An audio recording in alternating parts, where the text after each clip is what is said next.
3 days ago, my sister sent an audio file labeled, "Kitchen Don't Play This Around Quentin." Sitting in my office above Seattle, I pressed play. For 30 seconds, my mother just laughed. By 47 seconds, they were calling my monthly transfers a subscription fee. I have spent 8 years and $384,000 buying a love that never existed. They expected my silence, but I replied with just one line that destroyed everything. My name is Caroline Sutton. I am 36 years old, and I am a senior risk analyst at Northline Meridian Group. My job, in its simplest terms, is to look at a calm surface and predict exactly where the sharks are circling beneath it. I am paid a very comfortable salary to spot discrepancies, to notice when the numbers on a spreadsheet do not quite align with reality, and to tell giant corporations when they are being lied to. I sit in a corner office on the 34th floor of a Glass Needle in downtown Seattle, surrounded by 3 monitors that glow with the steady, reassuring blue of data streams. I am good at this. I am arguably one of the best in the Pacific Northwest. If you tried to hide a decimal point from me, I would find it before my second cup of coffee. But 3 days ago, sitting in that same ergonomic chair while the rain lashed against the floor-to-ceiling windows, I realized that for 8 years, I had been the blindest person in the room. It was 9:18 in the evening. The office was empty, save for the hum of the HVAC system and the distant vacuum cleaner of the cleaning crew down the hall. I was finishing up a forecast report for a client in the logistics sector, the kind of dry, heavy work that usually allowed my brain to go on autopilot. My phone was face up on the desk, sitting next to a half-empty cup of cold green tea. When it buzzed, the sound was loud enough to make me jump. I glanced over, expecting a notification from my husband, Quentin. He usually texted around this time to ask when I would be home, or if he should order takeout. But the name on the screen was not Quentin. It was Delaney, my younger sister. Delaney and I did not text often, and when we did, it was usually a prelude to a request, a car repair, a rent gap, a sudden medical bill that insurance would not cover. My thumb hovered over the screen, my brain already shifting into problem-solving mode, calculating how much I could spare from my personal savings this month without disturbing the joint account. But there was no request. There was no text body asking, "Hey, are you busy?" There was just a single line of text and an attachment. The text read, "Kitchen Don't Play This Around Quentin." The attachment was an audio file. Duration 5 minutes and 9 seconds. I stared at the screen. The message was so unlike Delaney that for a moment, I thought her account had been hacked. Delaney was erratic, emotional, and prone to long paragraphs full of exclamation points and crying emojis. This was clinical, precise. Don't play this around Quentin. I looked around the empty office, a habit of paranoia born from my profession, and then I reached into my bag for my noise-canceling headphones. I pulled them over my ears, shutting out the drone of the air conditioning, and pressed the play button. The recording started with a burst of static, the kind you get when a phone is being shoved into a pocket or placed face down on a hard surface. Then, the audio cleared. I stopped breathing. I knew that sound. It was the ambient noise of a room I had not visited in 6 months, but knew better than my own apartment. The high-pitched whine of the compressor on the 20-year-old refrigerator. The rhythmic thwack-thwack of the ceiling fan that has been slightly off balance since 1999. It was my parents' kitchen in their house just outside of Phoenix. For the first 30 seconds, nothing happened. Just the sound of cabinet doors opening and closing, the clink of ice being scooped into a glass, and the heavy thrum of the Arizona heat trying to push through the walls. Then, at the 30-second mark, I heard my mother laugh. It was not her polite phone call laugh. It was not the weary, fragile laugh she used when she called me to explain that Dad's blood pressure medication had gone up in price again. This was a full, throaty, comfortable laugh, the sound of a woman who had just been told a delightful joke over a glass of wine. "Oh, stop it," my mother's voice cut through the static, crisp and clear. "We are not upgrading the patio furniture this month. We have to be smart about the cycle." "The cycle is fine, Helen," my father's voice replied. He sounded robust, strong, not the frail, wheezing man who had told me last Christmas that his back pain was so severe he could barely sit up to do his taxes. The deposit clears on the 1st, same as always. It is clockwork. I frowned, leaning closer to my monitor, though the visual data there had nothing to do with what I was hearing. Deposit. I know it clears, my mother said, the sound of liquid pouring into a glass filling my ears. But we need to keep the optics right. If we buy the patio set now, and she sees photos on Facebook, it breaks the narrative. You know how sharp she can be. She is not sharp, my father scoffed. The dismissal in his voice was so casual, so easy, it felt like a slap. She is efficient at work, sure, but with family. She is blind. She sees what she wants to see. My heart began to hammer a slow, heavy rhythm against my ribs. Still, my mother said, I call it the Family Support Fund for a reason. It sounds noble. It sounds desperate. If I started calling it our retirement subscription, she might actually look at the bank statements. Subscription, my father chuckled. That is good. That is basically what it is. A subscription to feeling like a good daughter. I felt a cold sensation spread from the base of my neck down to my fingertips. My hands, resting on the edge of my mahogany desk, went completely still. Family support, that was the phrase. That was the exact phrase we had used for 8 years. It was the category in my budget. It was the memo line on the checks I wrote before everything went digital. It is 3 days late this month. Though, my sister's voice chimed in.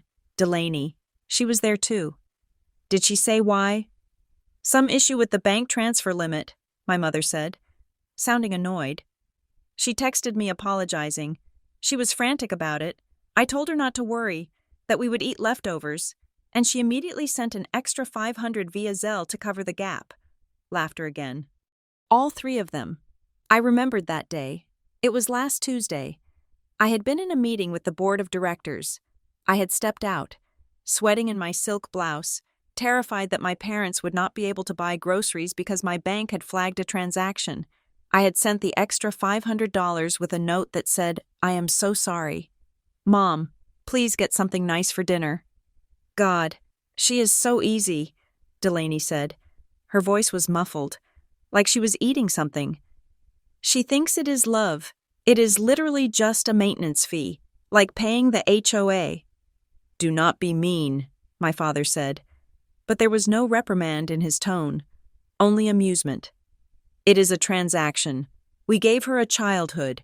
We gave her the drive to be successful. Now, we are just collecting the dividends. It is business. Caroline understands business. Hearing my name spoken in that kitchen, in that context, felt like physical violence. I wanted to rip the headphones off, but I was frozen. I was a risk analyst, and for the first time, I was seeing the raw data of my own life.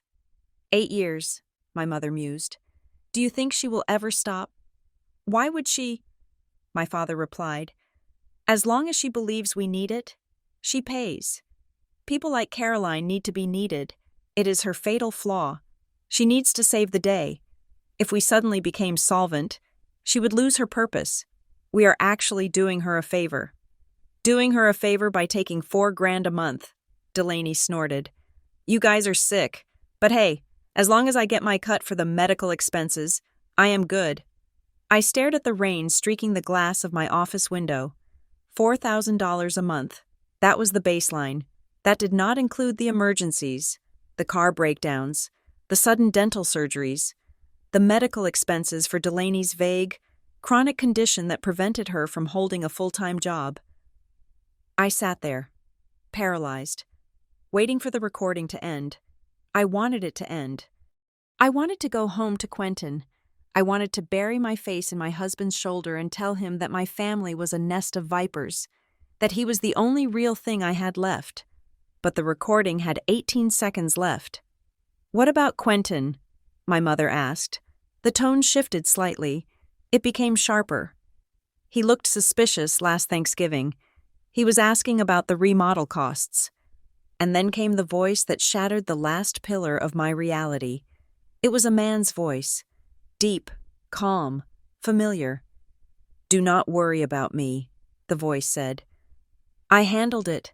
I told her the remodel was necessary for your mobility issues. Quentin keeps her quiet. Quentin keeps her calm. Just do not let her ask questions, and I will make sure she keeps signing the checks." It was not Quentin speaking on the tape. It was my father quoting him. It was implied context. Wait. I rewound 5 seconds. I pressed the key with a trembling finger. Quentin keeps her quiet. Quentin keeps her calm. My father's voice, but he was responding to someone. "He is on board," Delaney asked. "He has been on board since the 2nd year," my father said. "He likes the lifestyle we help him hide just as much as we like ours. Mutually assured destruction. Kiddo, Quentin is the best goalie we have. As long as he is in that house, Caroline never looks at the bank statements too closely." The audio ended. Silence rushed back into my headphones. Absolute and suffocating. I took the headphones off and placed them gently on the desk. My hands were shaking, not with a tremor, but with a vibration that felt like it was coming from the marrow of my bones. I turned my chair toward the window. The city of Seattle lay below me, a grid of amber and white lights. Thousands of people living their lives, trusting their partners, believing their parents. I did not cry. Crying is a reaction to sadness. This was not sadness. This was a system failure. This was a catastrophic data breach. I turned back to my computer. I opened a new spreadsheet. I did not need to check my bank records to know the base number, but I needed to see it in black and white to make it real. 8 years, 96 months, $4,000 a month. I typed the formula into the cell. Equals 96 multiplied by 4,000. The number appeared on the screen in sharp, black Arial font. $384,000. $384,000. That was just the family support. That did not account for the extra 500 here, the plane tickets there, the emergency bailouts. But $384,000 was the baseline. It was the price of a house. It was the price of the graduate degree I had put off. It was the price of the children I had delayed having because Quentin and I weren't financially secure enough to support a baby and my parents at the same time. I sat there for a long time, staring at the cursor blinking next to that number. My phone buzzed again. It was a text from Quentin. "Hey babe, late night I made pasta. Don't work too hard. Love you." I looked at the words, "Love you," 10 minutes ago. Those words would have made me smile. They would have made me pack up my bag, rush to the elevator, and drive home to the man who was my partner, my teammate, my sanctuary. Now, I looked at those words, and I saw code. I saw a line of script designed to execute a specific function: keep her calm, keep her paying. My father's voice echoed in my head. "Quentin is the best goalie we have." I did not reply. I reached for my mouse and closed the email client. I minimized the spreadsheet, but I did not save it yet. I needed more data. The risk analyst in me had taken over completely now. The daughter was gone. The wife was gone. There was only the auditor, and I was looking at a fraudulent account that had been bleeding me dry for nearly a decade. I stood up and walked to the window, pressing my forehead against the cold glass. The condensation chilled my skin, grounding me. $384,000, I whispered to the empty room. I spoke the number aloud to test its weight. It was heavy. It was crushing, but it was also finite. It was a number I could count. And if I could count it, I could make them account for it. I went back to my desk, unlocked my phone, and typed a single message to Delaney. I did not ask, "How could you?" or "Is this real?" or why I typed. "Where did you get this?" I waited. The 3 dots of her typing appeared almost instantly, then vanished, then appeared again.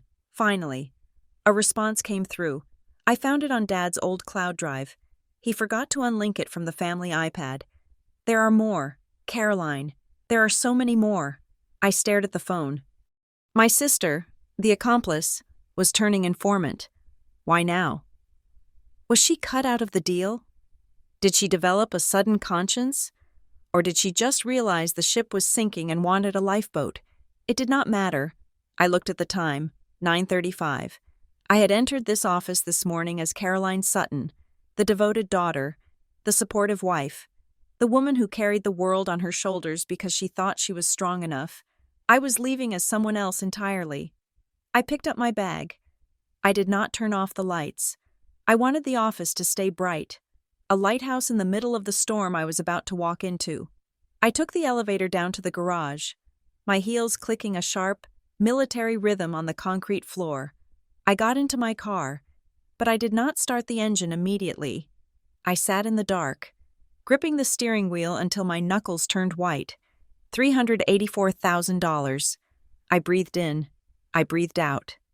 The numbness was spreading, turning my blood into ice water. It was better this way. Anger makes you sloppy. Sadness makes you weak. Ice makes you sharp. I started the car and pulled out into the rainy Seattle night. I was going home. I was going to walk through my front door, kiss my husband, ask him about his day, and eat the pasta he made. I was going to look him in the eye and smile, and he would never know that he was looking at a woman who had just realized she was sleeping with the enemy. The audit had begun. Driving home in the rain, the windshield wipers slicing back and forth like a metronome. I let my mind drift back to the beginning, not the beginning of the audio file, but the beginning of the theft. It did not start with a demand. It never does. It started with a whisper, a sigh, a crisis manufactured to look like bad luck.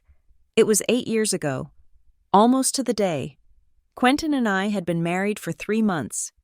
We were still in that golden, hazy phase where every dinner felt like a date, and every shared glance felt like a secret pact against the world. We were living in a cramped, one-bedroom apartment in Capitol Hill, saving every penny for a down payment on a craftsman bungalow in Queen Anne. I was 28, hungry for success, and stupidly, blindly in love with the idea of being the adult who could fix things. The call came on a Tuesday night. I remembered it because I was making risotto, stirring the rice slowly, feeling domestic and capable. My mother was crying on the other end of the line. "It is your father," she had sobbed. "The business, Caroline, the investors pulled out. We are looking at bankruptcy. We might lose the house." I felt the blood drain from my face. My father had always been a consultant, a vague title that covered a series of ventures that never quite seemed to launch.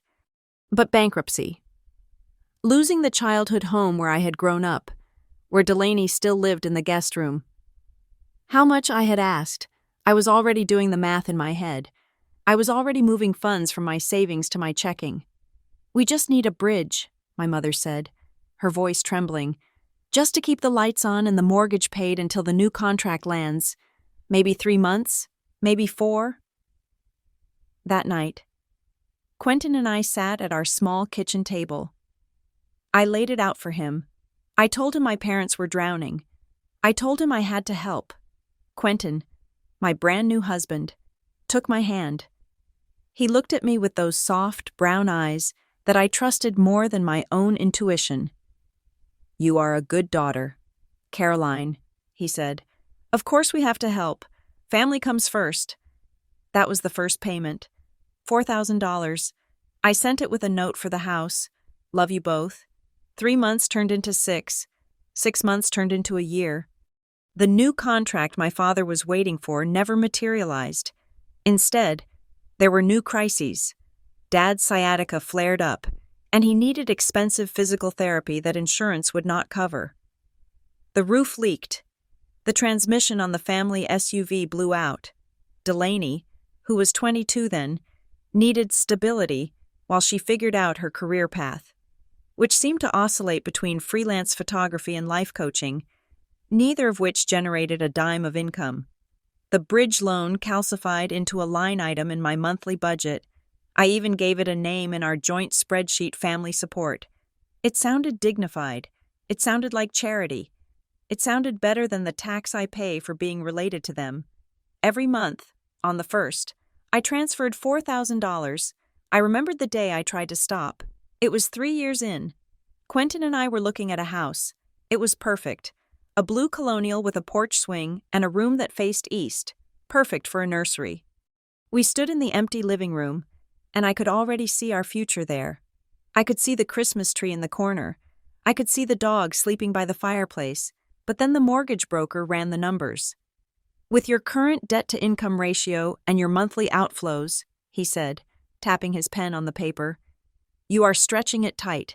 That $4,000 recurring transfer is a heavy hit on your liquidity. I went home and called my mother. I was shaking. I was 31 years old, a senior analyst, and I was terrified of telling my mother I needed my own money. Mom, I said, trying to keep my voice steady, we found a house, a real house, but I need to pause the support payments, just for 6 months, just until we close and build up the reserve. There was a silence on the line, a long, heavy silence that I had learned to dread. Then came the sigh, the weaponized exhale. Oh, she said, just that. Oh. Mom, please understand, I pleaded. We have been renting for years. We want to start a family. No, I understand, she said, her voice dropping to a whisper. I understand that you have your own life now. I just thought, well, I thought we were in this together. Your father was just saying how proud he was of you, how you are the rock of this family. Delaney is so fragile right now, and if we lose the house, I do not know what she will do. But if a house for yourself is more important than keeping your family off the street, then I guess we will figure it out. Maybe your father can skip his heart medication this month. The guilt hit me like a physical blow. It was a precise, surgical strike. She knew exactly where to cut. She targeted my pride, my sense of duty, and my fear of being selfish. You are the responsible one. Caroline, she would always say, Delaney is a free spirit. You are the strong one. Those words were not compliments. They were the bars of my cage.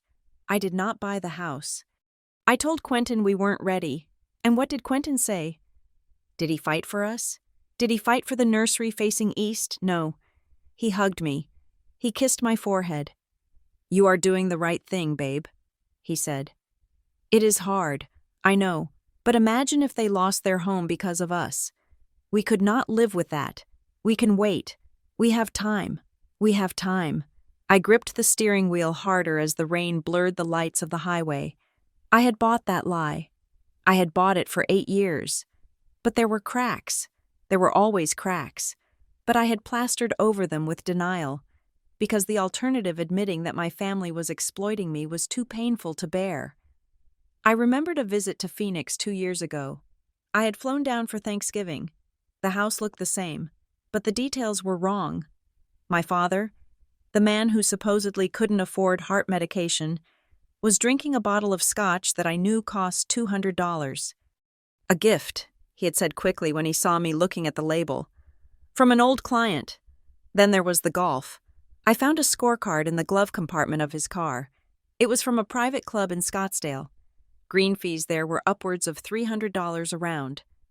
Oh, I just rode along with a friend, he lied, his smile tight. I did not play. Back keeps me off the course, you know. And Delaney, my sister, the fragile free spirit. She greeted me at the door wearing boots that looked suspiciously like the season's new Prada release. Knockoffs, she claimed, waving a manicured hand. I got them on a trip to Mexico. $20. I wanted to believe them. God, I wanted to believe them, because if I didn't believe them, then I was the fool. If I didn't believe them, then the checks I wrote every month weren't acts of love. They were acts of submission. I looked at Quentin that Thanksgiving. He was sitting on the patio with my dad, laughing, smoking cigars. They looked thick as thieves. What were you two talking about? I asked him later that night in the guest room. Just sports, Quentin said, shrugging. And he was asking for advice on how to budget better. I told him they need to be more careful so they do not burden you. Thank you, I had whispered, resting my head on his chest. Thank you for being on my team. The memory tasted like ash in my mouth now. He wasn't on my team. He was playing for the opposition. I thought about the math again, $4,000 a month. That was the tangible cost. But what was the intangible cost? It was the vacations we never took. "We can't afford Europe this year, honey, not with the family support," Quentin would say. It was the stress headaches that woke me up at 3 in the morning, worrying about whether my parents would be okay. It was the fact that at 36, I was still renting a high-end apartment instead of building equity in a home of my own. It was the children that did not exist. We delayed. We always delayed. "Let's wait until the finances are a bit more stable," Quentin would suggest. "Let's wait until your parents are on their feet." They were never going to be on their feet. Why would they stand up when I was carrying them? I pulled off the highway and navigated the winding streets of our neighborhood. The rain was easing up, leaving the asphalt slick and black. I turned onto our street. I saw our apartment building ahead. The lights were on in our living room. Quentin was there. He was probably plating the pasta. He was probably choosing a bottle of wine. He was preparing the stage for another evening of our perfect, curated life. I parked the car but didn't turn off the engine immediately. The heat from the vents blew against my cold face. I reached for my phone. I needed to hear it one more time. I needed to be sure before I walked into that lion's den. I opened the audio file. I scrubbed the timeline forward. 4 minutes and 50 seconds. I pressed play. Quentin keeps her quiet. Quentin keeps her calm. Just do not let her ask questions, and I will make sure she keeps signing the checks. My father's voice, so confident, so dismissive. And then Delaney. He is on board, and my father again. He has been on board since the 2nd year. He likes the lifestyle we help him hide just as much as we like ours. The lifestyle we help him hide. That was the phrase that had been nagging at me for the last hour. What lifestyle? Quentin was a mid-level architect. We shared finances. I saw the credit card bills. I saw the bank statements. There were no Ferraris hidden in the garage. There were no secret trips to Vegas. Unless I wasn't seeing everything, I was a risk analyst who audited billion-dollar companies, yet I had never done a forensic audit of my own husband. We had a joint account for expenses, but we kept separate personal accounts for mad money. It was a modern arrangement, a respectful arrangement, or a convenient blind spot. If Quentin was on board since the 2nd year, that meant for 6 years. He had been watching me struggle. He had watched me cry over the budget. He had watched me apologize to him for not being able to afford things. He had watched me deny myself the life we wanted. All while he was secretly coordinating with the architects of my misery, why mutually assured destruction, my father had said on the tape. That implies Quentin has a secret big enough that he would sell out his wife to keep it buried, a secret that my parents knew and were using as leverage. Or perhaps it was a partnership. Maybe my parents weren't blackmailing him. Maybe they were conspiring with him. My mind raced back to the help Quentin gave me with the transfers. Sometimes, when I was busy at work, I would ask him to handle the transfer to my parents. "I will take care of it, babe," he would say. "Don't worry about the details. Did he send the full 4,000 or did he skim? Or did the money go somewhere else entirely?" I turned off the car. The silence of the garage was heavy. I looked at my reflection in the rearview mirror. My eyes looked older than they had this morning. The softness was gone. The good daughter had died somewhere on I-5 between the office and here. I was about to walk upstairs and have dinner with a stranger who slept in my bed, wore the ring I gave him, and called my father to report on my emotional state. I reached into my bag and pulled out a tube of lipstick. I applied a fresh coat, the color a deep, blood red. I checked my hair. I smoothed my blazer. I needed to be perfect. I needed to be the Caroline he expected. The oblivious Caroline. The check-writing Caroline. Because if I showed my hand now, if I let one spark of rage show in my eyes, they would scramble. They would hide the evidence. They would spin a new narrative. I needed to get inside. I needed access to his phone, his laptop, his locked desk drawer. I needed to find out what lifestyle he was hiding. I opened the car door and stepped out. The sound of my heels on the concrete was sharp and deliberate. Click, click, click, like the cocking of a gun.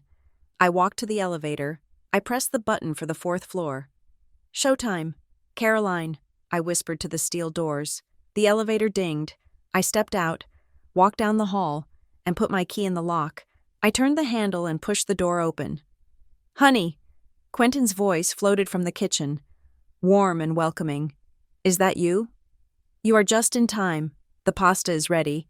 I stepped across the threshold, into the warmth, into the trap. I am home, I said, and my voice did not shake. It smells delicious. I walked toward him, smiling the smile of a woman who knows exactly how much her love costs, and exactly who has been spending it. Dinner was a performance. I sat across from Quentin, twirling the pasta he had cooked around my fork, nodding at the right intervals as he talked about a zoning issue with a commercial project in Bellevue. I smiled. I laughed softly at his jokes. I even let him pour me a second glass of Cabernet, watching the red liquid swirl in the glass, thinking only of how much that color reminded me of the red flags I had ignored for nearly a decade. By 11:30, Quentin was asleep. He has always been a heavy sleeper, the sleep of the innocent or the arrogant. I waited until his breathing settled into a deep, rhythmic snore before I slipped out of bed. I did not go to the kitchen. I went to the guest bedroom, which we used as a home office. I closed the door and locked it. I did not turn on the overhead lights. I preferred the dark. The only illumination came from the glow of my laptop screen and the city lights outside, blurred by the rain that was still falling over Seattle. I was not a daughter anymore. I was not a wife. I was an auditor, and I was about to conduct the most ruthless audit of my career. I opened a blank spreadsheet. Usually, I spend my days analyzing risk portfolios for Fortune 500 companies. I look for hidden liabilities. I look for structural weaknesses. Tonight, the liability was my last name. I started by logging into my primary bank account. I navigated to the transaction history. Most people only look back a month or two. I went to the advanced search filters. I set the start date to 8 years ago. I set the keyword to transfer. I clicked Export to CSV. The file downloaded in seconds. I opened it. Thousands of rows of data populated the screen. Coffee runs, grocery trips, utility bills, and there, repeating with the mechanical precision of a heartbeat, was the line item External Transfer. H.R. Sutton. I highlighted the column. I applied a filter. I isolated every transfer made to my parents. I watched the sum calculate in the bottom right corner of the Excel window, $384,000. Seeing it on the bank website was one thing. Seeing it here, in a raw data file, stripped of emotion and context, was another. It was a cold, hard fact. It was a house. It was a retirement fund. It was a life. But as I scrolled through the data, looking for patterns, I noticed something else. The $4,000 transfers were the baseline, the steady drumbeat of my exploitation, but there were other noises in the data. There were emergency transfers, $500 here, $1,200 there. They were labeled with vague memos like medical copay or car repair, or simply help. I added those up. Another $22,000 over 8 years. Then I saw the fees.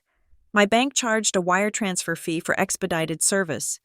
My parents often called at the last minute, claiming an immediate crisis, forcing me to pay for instant transfers. $30 here, $40 there. It added up to nearly $3,000 in fees alone. I had paid $3,000 just for the privilege of giving them my money. My hands flew across the keyboard. I was building a timeline. I was cross-referencing dates.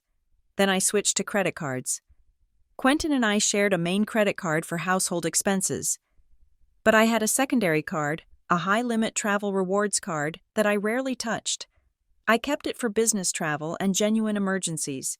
I had set it to auto-pay the full balance from my personal account every month, so I rarely scrutinized the individual line items. I just saw the notification, payment successful, and moved on. I logged into that card's portal. My breath hitched. The balance was currently sitting at $4,200. I hadn't traveled for work in 3 months. I clicked on the transaction history. Neiman Marcus, Scottsdale, $800. The spa at Camelback Inn, $450. Apple Store, Phoenix Biltmore, $1,200. I stared at the screen. These were not my purchases. I was in Seattle. These charges were happening in Arizona. I scrolled back. 6 months? This had been going on for 6 months. A slow, steady bleed of luxury purchases, designer handbags, high-end electronics, spa days. I clicked on the card management tab. Under authorized users, there was a name, Delaney Sutton. I felt a wave of nausea roll over me. I had never added Delaney to this card. I had never given her a card. I had never even discussed this card with her. How I closed my eyes and forced my brain to work, to add an authorized user. You need the primary account holder's permission. You need their social security number. You need to verify identity, or you need access to their online account. I opened my email. I searched for American Express and Delaney. Nothing. I checked the trash folder. Nothing. Then I checked the archived folder, and there it was. An email from 6 months ago. Confirmation, new authorized user card shipped. It had been marked as read and immediately archived. I looked at the timestamp, 2:14 in the afternoon on a Tuesday. I checked my work calendar for that date. I was in a compliance workshop all afternoon. My phone had been in my bag. My laptop had been open. But I was presenting. But my iPad. I had left my personal iPad at home that day. I remembered because I had wanted to bring it to read on the train, but I couldn't find it in the morning rush. Quentin was working from home that Tuesday. The nausea turned into a cold, hard knot of rage. Quentin had accessed my email on the iPad, approved the request, archived the notification, and then likely deleted the physical card when it arrived in the mail before mailing it to Delaney himself. It was a conspiracy. It wasn't just my parents begging for money. It was a coordinated financial assault, but I wasn't done. The auditor in me was hungry now. If they could add a user to a credit card, what else had they done? I went back to the bank transfers, the family support setup. I searched my email archives again, going back years. I searched for recurring transfer setup. I found it, an email from 8 years ago. Alert recurring transfer initiated. I opened the email details. I clicked on View Header Source to see the metadata. I am not an IT specialist, but I know enough to read an IP address and a device ID. The device that initiated the very first recurring transfer 8 years ago was not my computer. It was not my phone. It was a Windows desktop running an operating system that I haven't used since college. I looked at the location data. Phoenix, Arizona. My blood ran cold. I had always assumed I set up that transfer.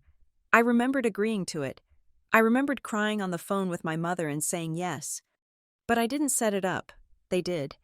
I must have given them my login details at some point, maybe during a visit, maybe for an emergency, and they had gone in and hard-coded the extraction themselves. But then I found the document that stopped my heart. It was in a subfolder of a subfolder in my cloud drive, a drive I shared with my family for photo backups. There was a folder named Admin, which I assumed contained scanned copies of my parents' wills or medical directives. Inside, there was a PDF file named family_support_understanding_signed.pdf. I had never seen this file before. I double-clicked it. It opened. It was a 3-page document, drafted in legal-sounding language.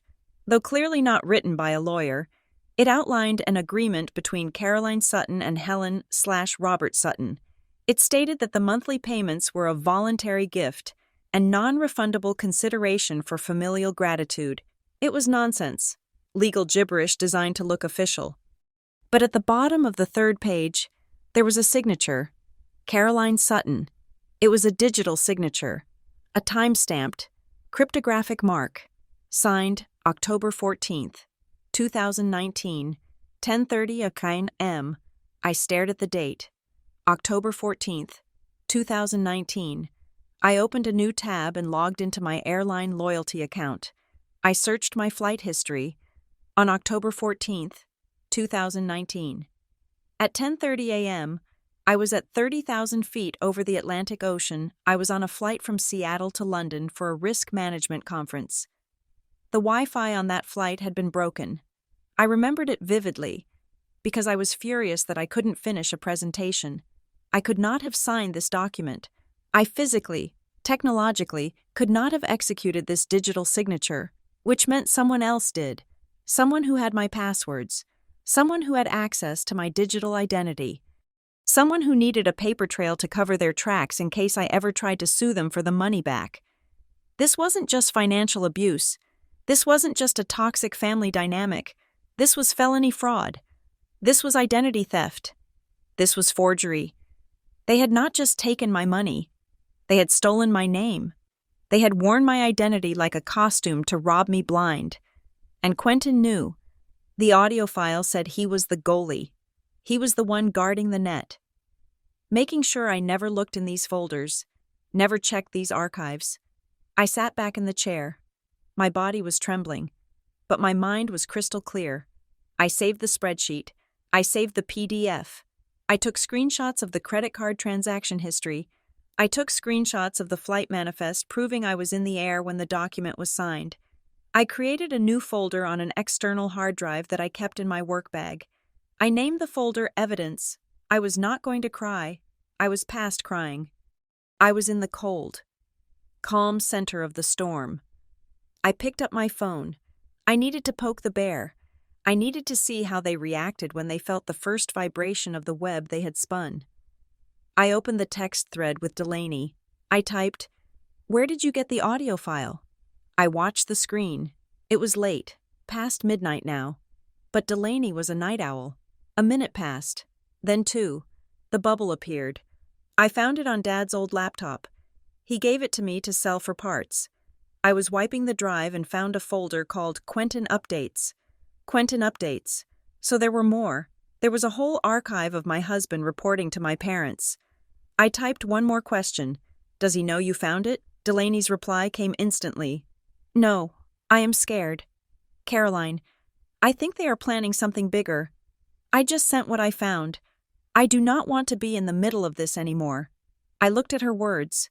I do not want to be in the middle. She wasn't innocent. She was the authorized user on the credit card. She was wearing the shoes bought with my stolen money. She was likely sending this now because the money tap was drying up, or she had a falling out with Mom. "You are not in the middle, Delaney," I whispered to the dark room. "You are on the list." I closed the laptop. I unplugged the external hard drive and put it in the hidden zipper pocket of my briefcase. I unlocked the door and walked back to the bedroom. Quentin was still sleeping, his arm thrown over his eyes, looking for all the world like a man with a clear conscience. I slipped into bed beside him. I lay on my back, staring at the ceiling. The man beside me was a stranger. The people who raised me were thieves. My sister was a parasite, and I was the bank. But banks have security teams. Banks have fraud departments, and banks have a way of foreclosing on bad debts. I closed my eyes, but I did not sleep. I lay there in the dark, drafting the next day's agenda in my head. Step 1. Secure the assets. Step 2. Consult legal counsel. Step 3. Burn the system down. The audit was complete. The findings were conclusive. Now, it was time for the enforcement phase. I left the apartment at 6:15 in the morning. I did not make coffee. I did not kiss Quentin goodbye. I looked at him sleeping, his chest rising and falling in that maddeningly peaceful rhythm. And I felt a surge of nausea so violent I had to grip the doorframe to steady myself. I left a note on the counter that said simply, "Early meeting." Don't wait up. It was the first lie I had told him in 8 years. It would not be the last. By 7:30, I was sitting in a conference room that smelled of lemon polish and expensive leather, watching Sofia Ramirez pour 2 cups of black coffee. Sofia and I had survived microeconomics and business law together at the University of Washington. While I went into risk analysis, Sofia went into financial litigation. She was the kind of lawyer who wore silk suits as armor and viewed human emotion as an inadmissible variable in the courtroom. I had not told her everything over the phone. I had simply said, "I need you to look at a breach." She sat down, pushed a cup toward me, and listened. She did not interrupt. She did not gasp. When I played the audio file, the 5 minutes and 9 seconds that had dismantled my life, she stared at the wall, her eyes narrowing slightly, like a jeweler inspecting a diamond for flaws. When the recording ended, silence filled the room. "Play it again," Sophia said. I played it again. When it finished the second time, Sophia leaned back in her chair and tapped a pen against her legal pad. "First question," she said, her voice cool and detached. "Where was this recorded specifically?" "My parents' kitchen," I said. "Phoenix, Arizona." "Arizona is a one-party consent state," Sophia said, nodding. "That is good. It means that as long as one person in that conversation knew it was being recorded, it is legal. If Delaney recorded it, and she was part of the conversation, it is admissible. It is not fruit of the poisonous tree. We can use it." "Use it for what?" I asked. "To sue my parents." "To build a fortress, Caroline," she replied. "You are not looking at a lawsuit yet. You are looking at a hemorrhage. We need to stop the bleeding before we decide who to operate on." She pulled her laptop open. "Send me the file, the original file. Do not convert it. Do not rename it. I need the raw data." I forwarded the email from Delaney. Sophia opened it immediately, her fingers flying across the keyboard. She wasn't just listening to the words. She was looking at the digital DNA of the evidence. "Okay," she murmured, her eyes scanning the metadata. "Created 3 days ago. Device type iPhone 15 Pro. Location services were on. I have the GPS coordinates. It puts the device right inside a residential zone in Scottsdale. That corroborates your story. This isn't a deepfake. This is a genuine capture." She looked up at me. "You mentioned a PDF, a document you supposedly signed when you were over the Atlantic." "The family support understanding," I said. "I have the flight records." "Good. That is fraud," Sophia said. "That is forgery. That is a felony. If we push this button, your parents are not just looking at paying you back. They are looking at prison time. Are you prepared for that?" I looked into my coffee cup. Was I? These were the people who taught me to tie my shoes. These were the people who sat in the front row at my graduation. They stole $384,000 from me.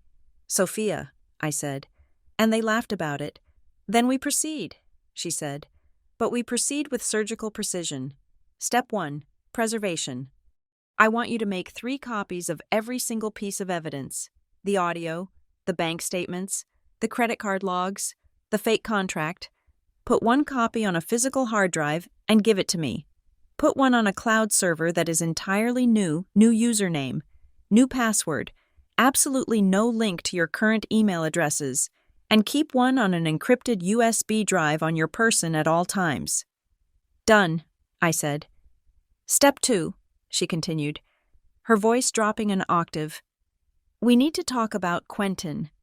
I flinched. I couldn't help it. "I know," Sophia said, her expression softening for the first time.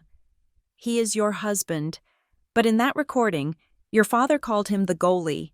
In legal terms, a goalie is an accomplice. If he knew about the fraud and helped conceal it, he is liable.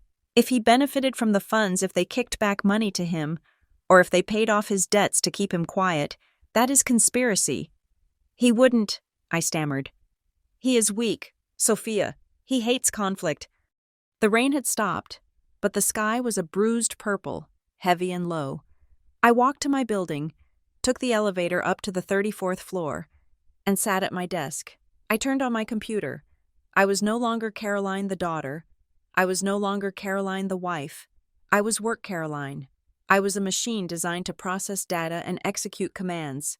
I opened my personal banking portal. My hands did not shake. My breathing was steady. Command 1 security protocol. I changed my password. It was a 20-character string of random letters and symbols. I changed the security questions. "What is your mother's maiden name?" I changed the answer to thief. "What is the name of your first pet?" I changed the answer to fraud. I enabled 2-factor authentication, routing the codes to a burner email address I had created in the lobby of Sophia's building. Command 2 asset freeze. I went to the credit card section. I found the card ending in 4588. The card Delaney was using to live like a reality TV star. I clicked Report Lost/Stolen. I clicked Freeze Account. I removed Delaney Sutton as an authorized user. The system asked for a reason. I selected Other. I typed Unauthorized Access. Command 3. The Severance. I navigated to the Recurring Transfers tab. There it was. Family Support. Monthly. Scheduled for the 1st of the month. I hovered the mouse over the Cancel button. For a split second, a ghost of my old life flickered in my mind. I heard my mother's voice saying, "You are the responsible one." I felt the phantom weight of the duty I had carried since I was 22. Then I heard the audio again. "It is just a subscription fee." I clicked Cancel. A confirmation box popped up. "Are you sure you want to cancel this recurring transaction?" I clicked Yes. The screen refreshed. The line item was gone. I sat back. It was done. The pipeline was cut. I went through the motions of my workday. I sat in a budget meeting for 2 hours. I nodded at spreadsheets. I argued about risk coefficients. I drank water. I answered emails. I was perfect. I was impenetrable. At 2:15 in the afternoon, my phone buzzed. I knew who it was before I looked. It was a text from my mother. "Caroline, the card was declined at the pharmacy. I am trying to pick up your father's heart medication. Is there a problem with the bank?" I stared at the message. The pharmacy. Of course. She always started with a medical emergency. She knew that was the override code for my conscience. I did not reply. 10 minutes later, another text. "Caroline, please answer. This is urgent." 20 minutes later, a missed call. Then a voicemail. I did not listen to it. At 3 o'clock, the tone changed. The mask slipped. "You are embarrassing me." The text read, "The pharmacist is looking at me like I am a criminal. Fix this immediately." I almost laughed. The pharmacist is looking at me like I am a criminal. The irony was so rich, it nearly choked me. I placed the phone face down. At 3:30, a message popped up on my computer screen. It was Quentin. "Hey babe, your mom is blowing up my phone. She says she can't reach you. She sounds frantic. Something about Dad's meds. I told her you were probably in a big meeting. Everything okay?" I looked at the message. Quentin, the peacemaker. Quentin, the worried husband. I picked up my phone. I typed a reply. "Yeah, crazy day. Back-to-back meetings. I'll call her later. Did you talk to her?" I watched the 3 dots dance. "No," he replied. "I missed her call. Just got a text. I told her not to worry. I missed her call. I switched apps. I opened the Verizon account manager. We had a family plan. I was the primary account holder. I had full visibility of all call logs, updated in near real time. I went to Quentin's line. I refreshed the usage log. There it was. Incoming call. Mom, Dad home. Time, 3:14 p.m. Duration, 11 minutes. He didn't miss the call. He spoke to her for 11 minutes. He lied. He looked at my mother's frantic text. He picked up the phone. He listened to her scream that the money had stopped, and they strategized. For 11 minutes, they discussed the fact that the golden goose had stopped laying eggs. And then he texted me. "I told her you were probably in a big meeting." He was buying them time. He was testing my temperature. He was trying to figure out if this was a glitch or a war. I felt a coldness settle in my chest that was deeper and darker than anything I had felt before. Up until this moment, a tiny, foolish part of me had hoped. I had hoped Sophia was wrong. I had hoped the goalie comment was just my father's arrogance, that Quentin was a victim of their manipulation too. But you don't lie about an 11-minute phone call unless you have something to hide. I looked at the text from him again. "Everything okay?" He wasn't asking if I was okay. He was asking if the scheme was okay. I did not reply to him. Instead, I opened the folder on my desktop where I was saving the evidence. I took a screenshot of his text claiming he missed the call. I took a screenshot of the call log showing the 11-minute conversation. I saved them as Exhibit Q1 and Exhibit Q2. Then I went back to my work email. I had a report to finish. I typed for an hour, my fingers moving rhythmically. creating order out of chaos for a client who paid me to tell them the truth. My phone buzzed again. It was my mother. "I do not know what is going on with you, but do not think you can punish us like this. We made you." I looked at the screen. "We made you." "Yes," I whispered. "You made me. You made me suspicious. You made me tired. You made me empty. And now, you have made me dangerous." I packed up my bag at 5 o'clock exactly. I put the encrypted USB drive in my pocket. I checked my reflection in the dark monitor. Work. Caroline was clocking out. Revenge. Caroline was clocking in. I walked to the elevator, ready to go home and play the role of a lifetime. I would cook dinner. I would pour the wine. I would ask Quentin about his day. And when he lied to my face, I would smile, because I knew that every lie he told was just another nail he was hammering into his own coffin. The silence that followed the cancellation of the transfers lasted exactly 90 minutes. It was the time it took for the banking system to process the rejection and send a notification to the recipient. When the storm finally broke, it did not arrive with thunder. It arrived with the polite, insistent buzzing of my phone against the mahogany surface of my desk. It was my mother. I watched the screen light up. Mom, Dad home. I let it ring until it went to voicemail. 2 minutes later, it rang again. I pressed the mute button and turned the phone face down. I focused on the risk assessment report on my center monitor. I was analyzing a shipping company's exposure to rising fuel costs, but my own internal dashboard was flashing red. When the third call came, accompanied by a string of text messages, I picked up. I needed to hear the tone. I needed to gauge the desperation level in my line of work. You do not just look at the data, you listen to the market sentiment. "Hello," I said. My voice was calm, professional. The same voice I used to tell CEOs that their projections were optimistic fantasies. "Caroline." My mother's voice was breathless, high-pitched. "Thank God. I have been calling and calling. The bank is making a mistake, a terrible mistake. The transfer bounced. It says insufficient authorization. You need to call them right now. It is not a mistake." "Mom," I said. "I canceled it." There was a pause, a vacuum of sound. Then, the shift happened. It was instantaneous. The frantic, helpless old woman vanished, and something sharp and metallic took her place. "You did what?" she asked. "I canceled the standing order," I repeated. "And I removed Delaney from the American Express card. The account is frozen." "You cannot do that," she snapped. "That is our money. We have bills due tomorrow. The club membership, the lease on the car. Do you have any idea how embarrassing it will be if those checks bounce? Do you want to humiliate us?"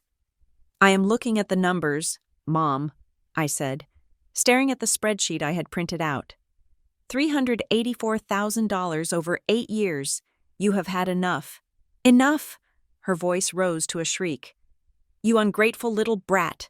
After everything we did for you, we gave you everything. We paid for your piano lessons. We paid for your braces. We drove you to swim practice at 5 in the morning. And now, when you are sitting in your ivory tower making 6 figures, you think you can just cut us off. You are killing your father. Do you hear me? His stress levels are going to spike, and it will be on your head." "Goodbye, Mom," I said. "Don't you hang up on me," she screamed. "If you hang up, I will call your boss. I will call Quentin. I will tell everyone what a cold-hearted—" I ended the call. My hand was trembling slightly, but not from fear. It was adrenaline. It was the rush of finally closing a bad position. The phone immediately lit up with a text message. It was from my father. He did not scream. He itemized.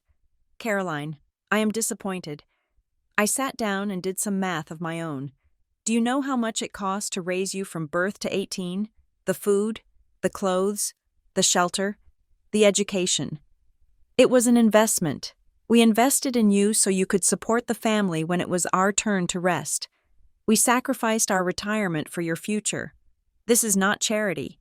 This is a debt repayment. Turn the transfer back on, or do not bother coming home for Christmas." I read the text twice. He was converting my childhood into an invoice. Every hug, every meal, every ride to school was just a line item in a ledger he was now trying to balance. Then came Delaney. My sister did not plead about bills, and she did not talk about duty. She went for the psyche. You think you are the victim, her text read. Please, you love this. You love being the rich one. You love making us beg. It makes you feel superior. You are terrified that if you stop paying, you will realize that we do not actually like you. You are just an ATM with a superiority complex. You are not cutting us off to save money. You are doing it because you are afraid of losing your role as the hero. I put the phone in my drawer and locked it. I worked through the afternoon, but the siege was just beginning. Around 4 o'clock, the office line rang. It was my Aunt Margaret, my mother's sister. Caroline, she said, her voice dripping with concern. Your mother just called me. She was weeping. She said you are having some kind of breakdown, that you are under so much pressure at work that you are lashing out at the family, honey. We are all worried about you. Don't make a scene. Just apologize and fix it before it goes too far. It was a script. I could hear the coaching behind it. Frame her as unstable. Frame her as stressed. Minimize the money. Maximize the emotion. I am fine, Aunt Margaret, I said. I am just conducting an audit. I hung up. I left the office at 6. I did not go straight home. I drove to a parking lot overlooking the Sound and sat there for 20 minutes. Watching the ferries cut through the gray water, I needed to decompress before I faced the most dangerous player in this game. Quentin. When I walked into the apartment, the atmosphere was suffocating. Quentin was sitting on the sofa, not watching TV, not reading. He was just sitting there, waiting. He stood up as I entered. He looked tired. He looked like the victim. Caroline, he said gently, we need to talk. About what? I asked, putting my keys in the bowl. I walked past him into the kitchen to pour a glass of water. About your parents, he said, following me. Your mom called me again. She is hysterical. Caroline, she said you cut them off completely. No warning. Nothing. I gave them 8 years of warning, I said, taking a sip. Every month was a warning. Quentin sighed, running a hand through his hair. I know it is a lot of money, and I know it is frustrating, but you can't just pull the rug out like that. They have expenses. They have commitments. Commitments. I turned to look at him. You mean the country club, the luxury trips, the designer clothes Delaney buys with my credit card? Quentin flinched.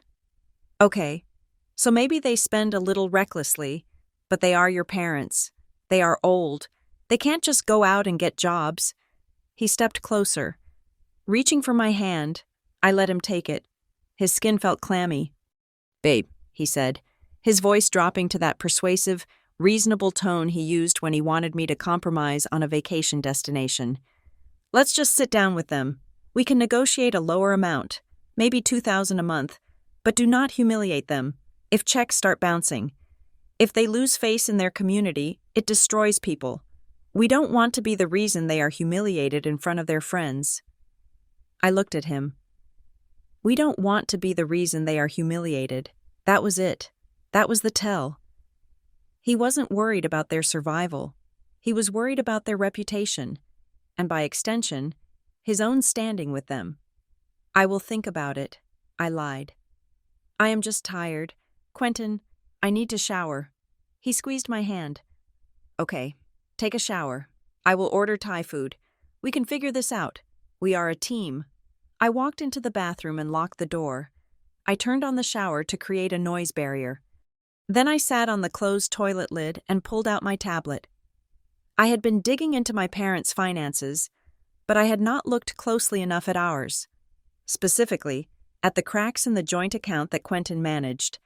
I logged into our primary checking account.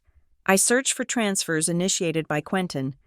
Most were standard, mortgage, utilities, car payments, but there was a recurring transfer of $150 a month. It was labeled simply, servicing. It went to a bank I did not recognize, a small community bank in Arizona. $150 is a negligible amount.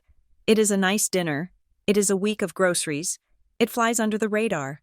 I copied the routing number of the receiving bank. I did a reverse lookup. It was indeed a bank in Scottsdale. I went deeper. I looked at the e-documents section of our bank portal. I searched for anything related to that routing number. I found a document from 3 years ago. It was a scanned PDF titled Loan Guarantee Agreement, Cole/Sutton. My heart hammered against my ribs. I opened the file. It was a guarantor agreement for a personal line of credit taken out by Robert and Helen Sutton. The principal amount was $50,000. The borrower, Robert Sutton. The guarantor, Quentin Cole. I read the terms. In the event of default by the borrower, the guarantor assumes full liability for the principal and accrued interest. Quentin had co-signed a loan for my parents, but that was not the worst part. I looked at the payment history on the loan, which was attached as a rider. My parents had not made a single payment, not one. The $150 Quentin was sending every month, that was the interest-only minimum payment to keep the loan from going into default. And where did Quentin get the money to pay that interest from our joint account? From my salary. I stared at the screen, the steam from the shower filling the room. My parents had borrowed $50,000 from a bank, likely to fund a renovation or a trip, and they had used my husband as the insurance policy. And for 3 years, my husband had been using my money to pay the interest on a loan that I did not know existed, for money that my parents had already spent. He was not just a goalie, he was a laundry machine. He was washing their debt through our marriage. If I stopped the support payments, my parents would default on this loan.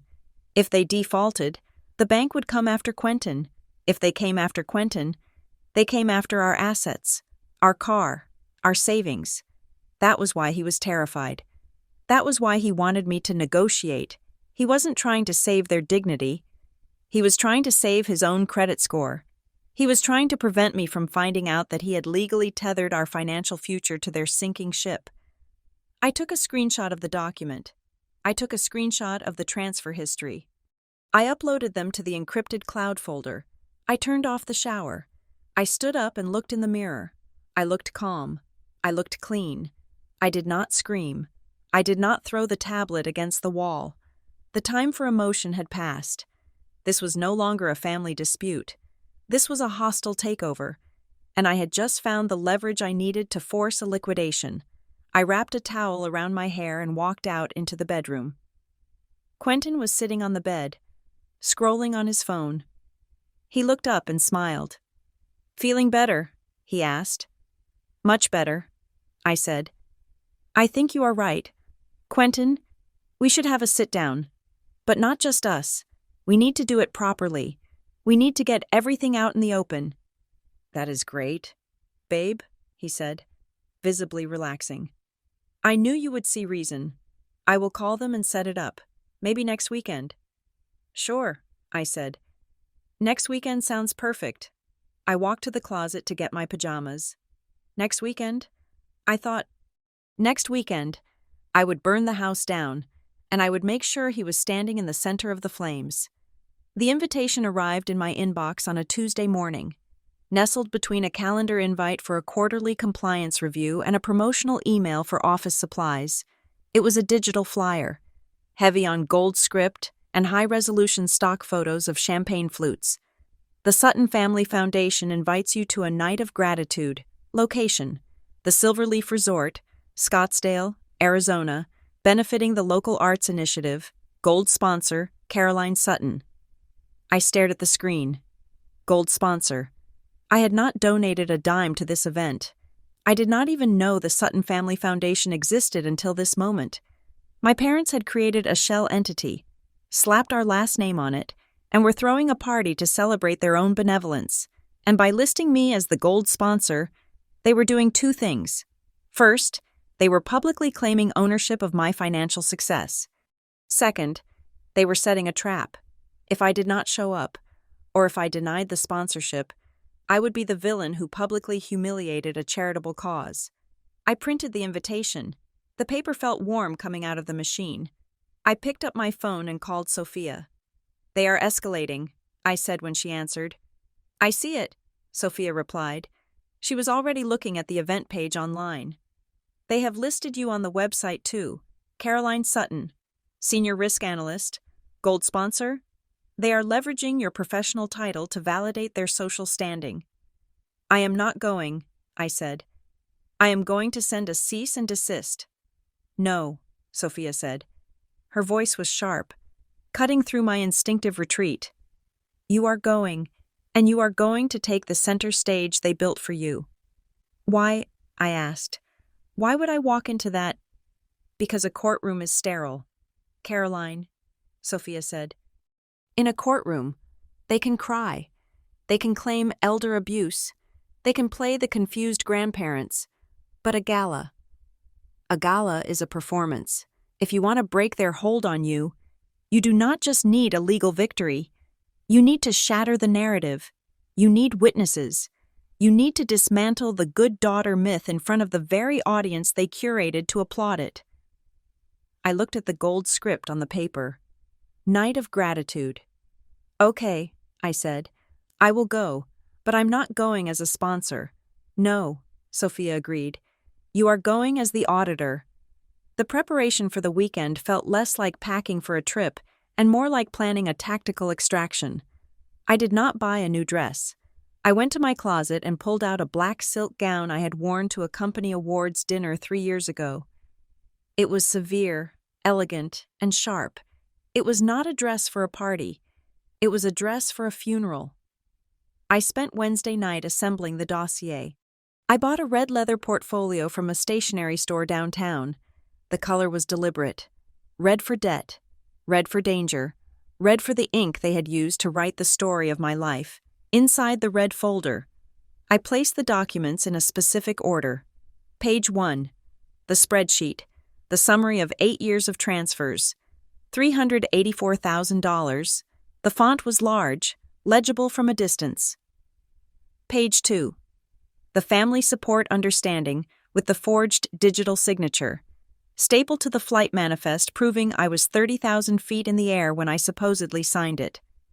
Page 3, the bank loan guarantee that Quentin had signed, pledging my assets to cover their debts. Page 4, the transcript of the audio recording, with the key phrases highlighted in yellow. It is just a subscription fee.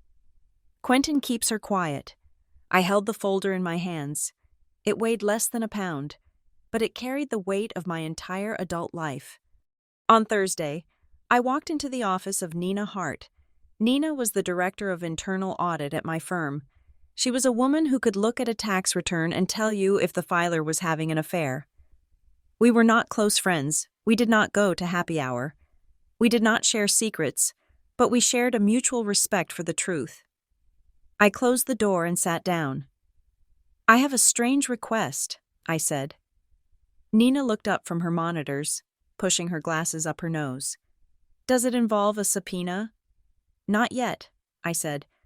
I need a witness, not a character witness, a forensic witness. I am going to a fundraising gala in Scottsdale this Saturday. I am going to present some financial discrepancies to the organizers.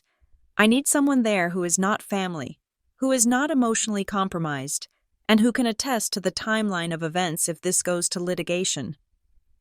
Nina looked at me for a long moment. She saw the dark circles under my eyes that concealer couldn't quite hide. She saw the tension in my jaw. Is it corporate fraud? She asked. It is personal fraud, I said. But the scale is corporate. Nina did not ask for details. She did not offer sympathy. She simply opened her calendar. I have some airline miles I need to use, she said. I will meet you in the lobby of the resort at 6:30. I will bring my own notebook. Thank you, Nina. Do not thank me, she said, turning back to her screen. Just make sure the numbers add up. I hate bad math. That evening, the atmosphere in my apartment was brittle. Quentin was moving around the kitchen with a nervous energy, wiping down counters that were already clean. He knew about the gala. My mother had undoubtedly called him to ensure he was bringing the checkbook, aka me.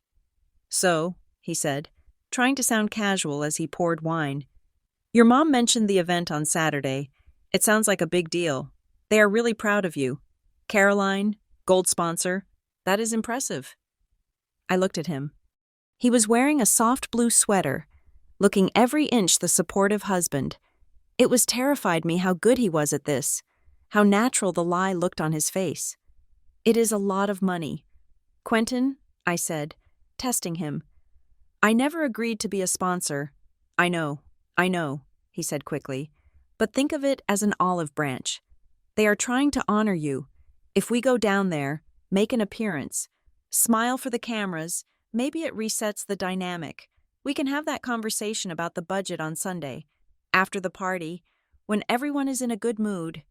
He wanted to defer. That was his strategy.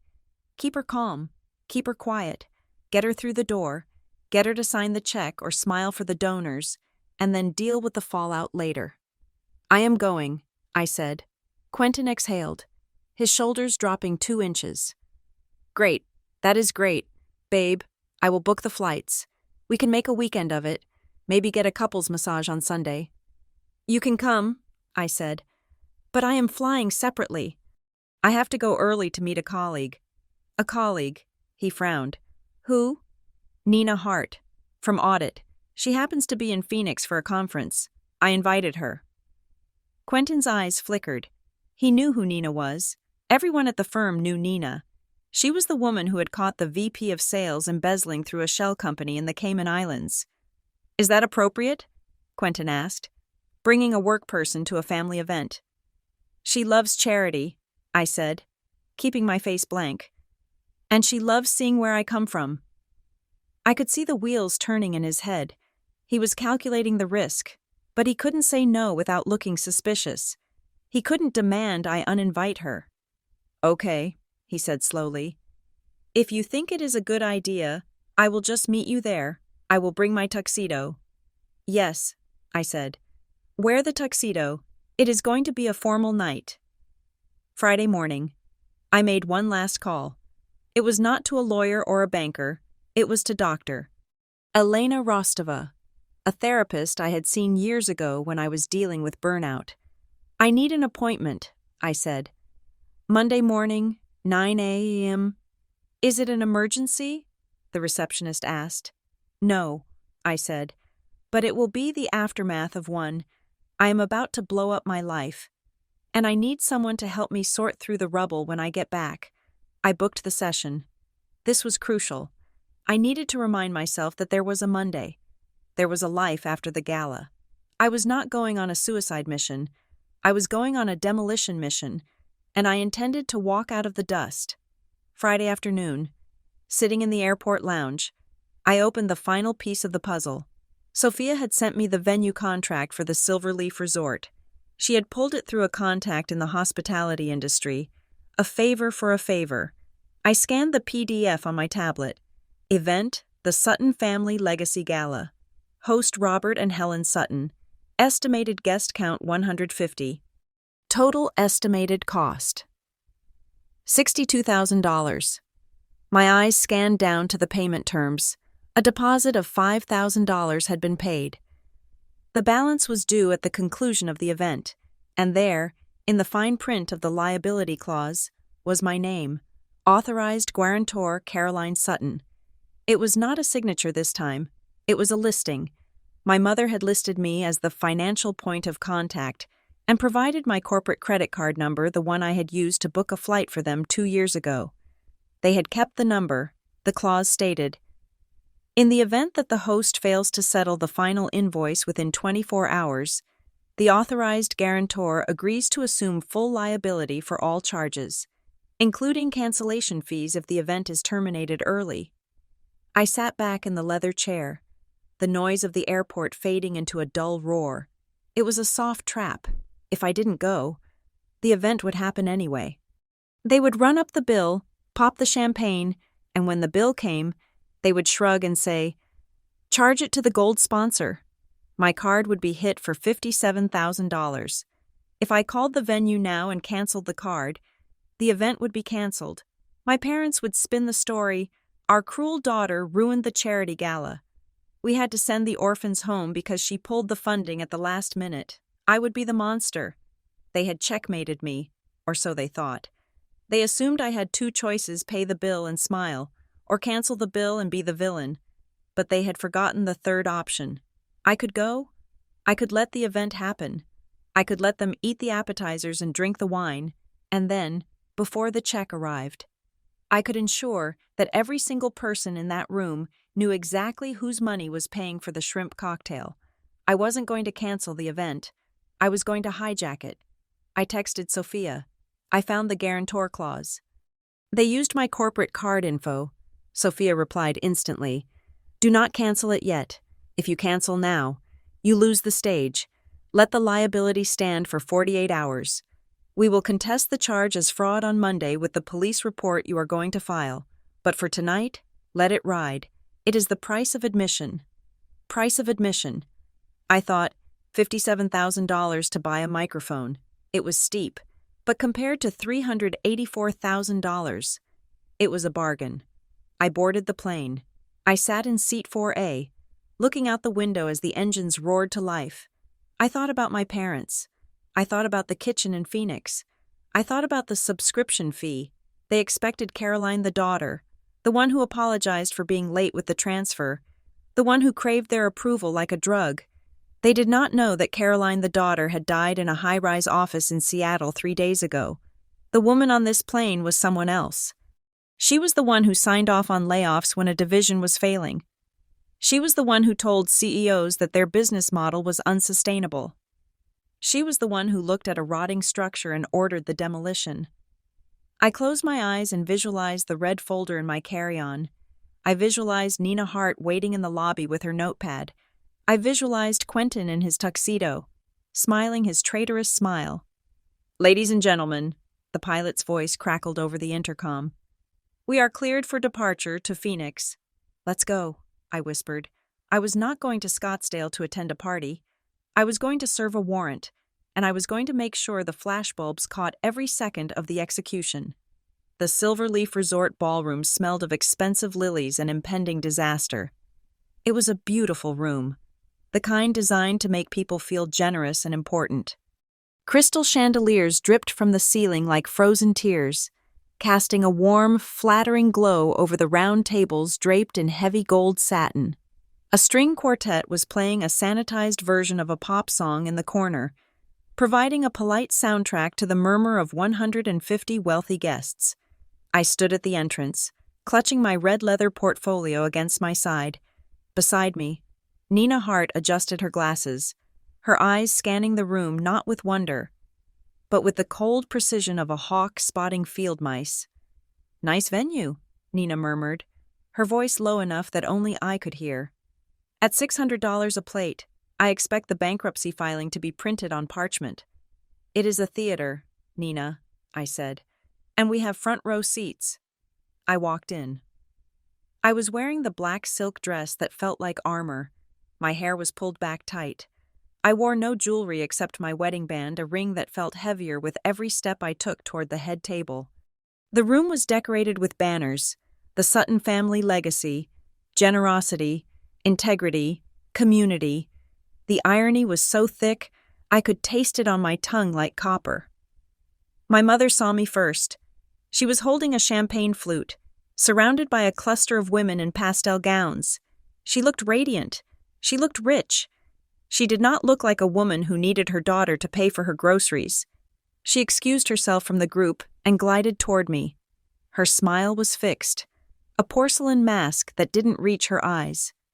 Caroline, she said, opening her arms. She hugged me.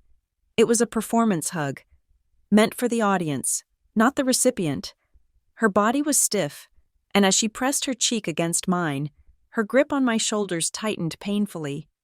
You made it, she whispered, her voice a hiss of steam. I saw your friend. Why is she here? She is a witness. Mom, I whispered back. My mother pulled back just an inch, keeping the smile plastered on her face for the room to see, but her eyes were black holes. Do not test me, Caroline, she murmured, still smiling. You are the gold sponsor. You are going to sit at the table. You are going to smile. And you are going to accept the bouquet. If you ruin this night, if you make one scene, you will lose everything. the family, the reputation. We will paint you as insane before you can even get back to Seattle. I know the script. Mom, I said, pulling away. I just came to see the show. She patted my cheek, a gesture that looked affectionate but felt like a slap, and turned back to her guests. I found my table. It was right at the front, marked with a gold placard, Sutton Family Honored Guests. Quentin was already there. He was wearing his tuxedo, but he looked like he was wearing a straitjacket. He was sweating.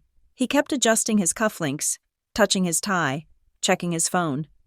When he saw me, relief washed over his face, followed immediately by dread. "You look beautiful," he said, standing up. His voice was too loud, too eager. "Sit down, Quentin," I said. I sat. Nina took the seat next to me. She placed her phone on the table, screen down, recording app running. "Who is the nervous one?" Nina asked, nodding toward Quentin. "That is the goalie," I said, across the room. Delaney made her entrance. She was wearing a shimmering silver gown that I recognized. It was a limited edition designer piece that cost roughly $6,000. I knew the price because I had seen the charge on the American Express statement in my red folder. She didn't look like a struggling artist. She looked like a princess. She moved from table to table, accepting compliments, touching arms, laughing. I watched her approach my Aunt Margaret. I couldn't hear the words, but I saw the pantomime. Delaney tilted her head, looked at me with sad, wide eyes, and then touched her temple. "She is unstable. She is stressed." She was seeding the ground. She was making sure that if I spoke, everyone would hear the rantings of a lunatic, not the testimony of a victim. "She is good," Nina noted. "She works the room like a politician." "She is not a politician," I said. "She is a parasite." Dinner was served. I did not eat. I watched my parents. My father was at the podium, telling a heartwarming story about how he started the foundation to give back to the community that gave us so much. He spoke of sacrifice. He spoke of hard times. He wiped a tear from his eye. The room applauded. People were moved. They saw a noble patriarch. I saw the man who forged my signature while I was over the Atlantic Ocean. Quentin reached for my hand under the table. "Babe," he whispered, "please, just eat something. You are making people nervous." "Who is nervous? Quentin?" I asked, not looking at him. "The people or you?" He pulled his hand back as if he had been burned. Then, the lights dimmed. A spotlight hit the center stage. The master of ceremonies, a local news anchor with perfect teeth and a baritone voice, stepped up to the microphone. "And now," he boomed, "we have a special surprise. This evening would not be possible without the incredible generosity of a woman who embodies the spirit of the Sutton legacy, a woman who has tirelessly supported this family's vision. Please welcome our gold sponsor, the pride of the Sutton family, Caroline Sutton." The room erupted in applause. My mother stood up and clapped, beaming at me. It was a dare. She was betting everything that I was too polite, too trained, too desperate for their love to make a scene in front of 150 people. She was betting that the good daughter would stand up, wave, and sit down. I stood up. I picked up the red portfolio. Quentin grabbed my wrist. "Caroline," he hissed. "Don't." I looked at him. "Let go. Quentin." He looked into my eyes and saw something he hadn't seen in 8 years. He saw the end. He let go. I walked to the stage. The applause was loud. The spotlight was hot. I could feel the eyes of the room on me. The wealthy retirees, the local business owners, the distant cousins who thought my parents were saints. I stepped up to the podium. The MC smiled and tried to hand me a bouquet of roses. I placed the red folder on the lectern and ignored the flowers. I adjusted the microphone. "Thank you," I said. My voice was steady. It echoed through the ballroom, clear and crisp. "It is an honor to be here tonight. My mother calls this a night of gratitude, and I think that is the perfect theme." I looked down at the table where my parents were sitting. My mother's smile faltered slightly. She sensed the shift in my tone. Gratitude is expensive, I continued. Sometimes, it has a very specific price tag. The room went quiet. The polite clinking of silverware stopped. For the last 8 years, I have been investing in the Sutton family legacy, I said. And tonight, I think it is important that we all understand the value of that investment. We often talk about charity in vague terms. We talk about support and love, but I work in finance. I like numbers. Numbers do not lie. Numbers do not manipulate.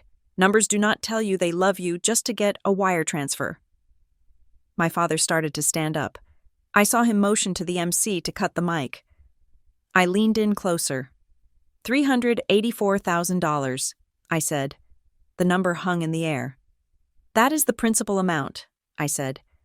$384,000, paid out over 96 months, $4,000 a month, every single month, for 8 years. A murmur rippled through the crowd. This wasn't a sponsorship speech. This was an audit. I was told this money was for medical bills, I said, looking directly at my father. I was told it was to save the family home from bankruptcy. I looked at my mother. I was told it was to help my sister find her footing. I looked at Delaney. But looking around this room, I said, gesturing to the crystal chandeliers, the open bar, the designer gowns, I realized that my investment has yielded a very different return. It bought a lifestyle. It bought a facade. My mother was on her feet now. She was moving toward the stage, her face twisted in a rictus of fury. "Caroline," she shouted. "That is enough. You are unwell." "I am not unwell. Mother," I said. "I am just finely solvent." I reached into the pocket of my dress. I pulled out my phone. I had already paired it with the Bluetooth system of the podium's audiovisual setup, a trick I learned from doing 100 corporate presentations. 3 days ago, I said to the crowd, I received a file. I think you should hear it. Because it explains exactly what the Sutton legacy is really built on. My mother lunged for the stairs. "Cut the sound," she screamed at the sound engineer. "She is having a breakdown." But the engineer was confused. He was watching the train wreck. Paralyzed, I pressed play. The sound of the Phoenix kitchen filled the ballroom. The acoustics were perfect. Every crackle, every laugh was amplified. I call it the Family Support Fund for a reason. It sounds noble. It sounds desperate. The crowd gasped. I saw a woman in the front row cover her mouth. Subscription. My father's voice boomed. That is basically what it is. A subscription to feeling like a good daughter. My father froze halfway to the stage. He looked like he had been shot. "She thinks it's family. It's really just a maintenance fee." Delaney's voice, the princess in the silver dress, I let it play to the 47th second, the line that cut the deepest.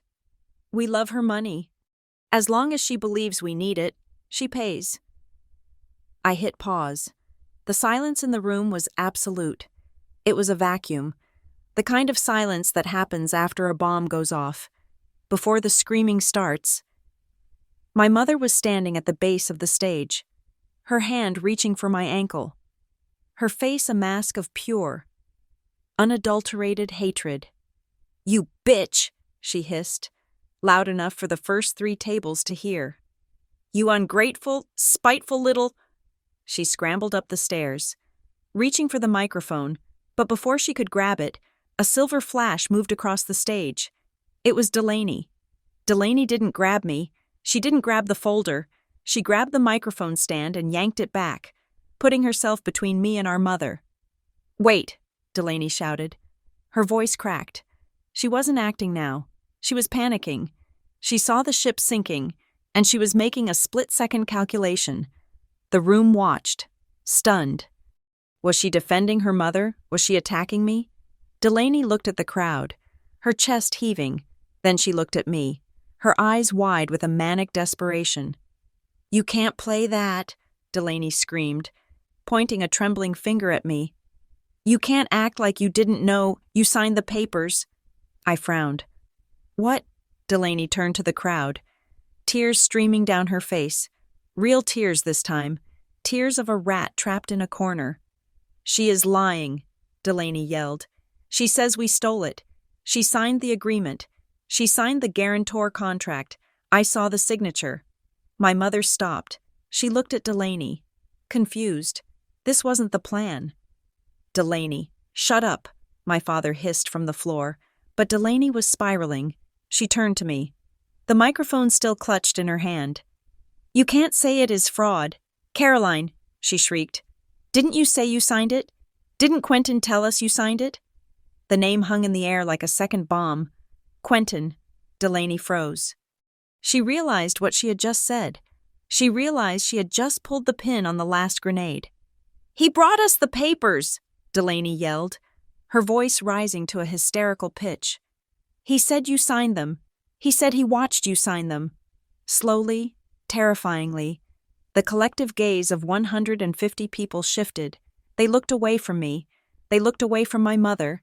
They looked away from Delaney. They all turned to look at table 1, at Quentin. My husband was sitting there, his face the color of old paper. He wasn't looking at me.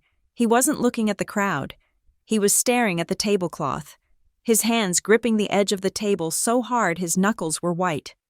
"He watched me sign them," I repeated into the microphone, my voice dangerously calm. I opened the red folder. I pulled out the page with the flight manifest and the digital signature timestamp. "That is interesting," I said, looking directly at my husband. "Because on the day that document was signed, I was over the Atlantic Ocean, but you were home with the iPad." The silence broke. The murmurs turned into a roar. Quentin stood up. His chair scraped violently against the floor. He looked like he was going to vomit. "Caroline," he croaked. But he had no microphone. His voice was swallowed by the room. I stood on the stage, the red folder open. The audio paused, and I watched the blood drain from the face of the man I had slept beside for 8 years. My mother was paralyzed. Delaney was sobbing. My father was slumped in a chair. But Quentin looked like a man who knew the police were already on the way. "Tell them, Quentin," I said, my voice echoing like a judge's gavel. "Tell them whose signature is really on that paper." The aftermath of an explosion is rarely loud. In the movies, there is screaming and sirens. In real life, at a black tie gala in Scottsdale, Arizona, the aftermath was the sound of 150 chairs scraping against the floor and the soft, digital shutter clicks of a dozen smartphones recording the ruin of the Sutton family name. I stepped down from the stage. The adrenaline that had carried me through the speech was beginning to recede, replaced by a cold, vibrating numbness. I did not look at my parents. My mother was weeping into a linen napkin, a performance of victimhood that no one was buying anymore. My father was staring at the table centerpiece, looking suddenly 20 years older. Delaney had vanished, likely to the bathroom to delete her social media history. Nina Hart met me at the bottom of the stairs. She didn't say a word. She just handed me my purse and nodded toward the exit. She had the red folder tucked securely under her arm. The chain of custody was unbroken. I walked toward the double doors. I could feel the eyes on me. Some were horrified. Some were gleeful. But most were just hungry for the gossip. I kept my head high. I was not the villain here. I was the accountant, and I had just closed the books. I was halfway to the lobby when a hand grabbed my elbow. It wasn't rough, but it was desperate. "Caroline, stop." I turned. It was Quentin. His tuxedo was rumpled. His face was pale, slick with a sheen of sweat. He looked like a man who had just watched his house burn down and was trying to convince the fire marshal that it was just a barbecue gone wrong.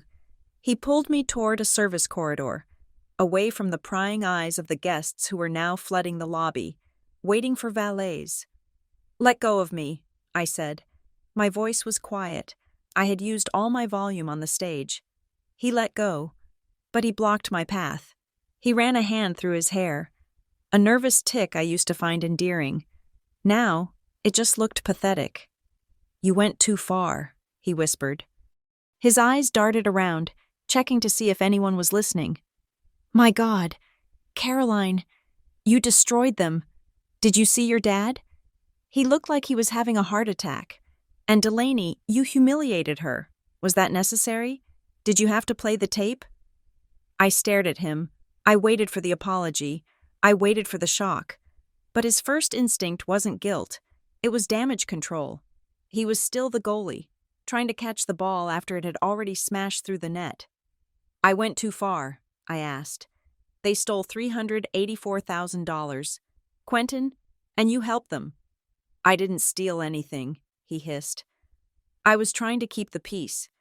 You don't understand the pressure they put on me. Your mom calls me 3 times a week. Your dad pulls me aside every holiday. They are relentless. I was just trying to keep them off your back so you could focus on your career. I was protecting you. Protecting me, I repeated. I reached into my purse and pulled out my phone. I opened the screenshot I had taken in the bathroom earlier, the one showing the transfers from our joint account.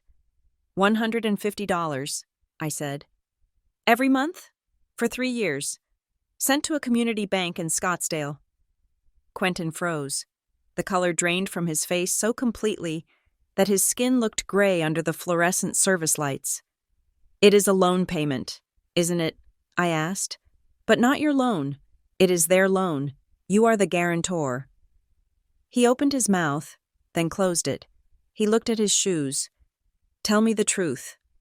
Quentin, I said. Right now, if you lie to me one more time, I will hand Nina the file on identity fraud, and I will include your name on the police report.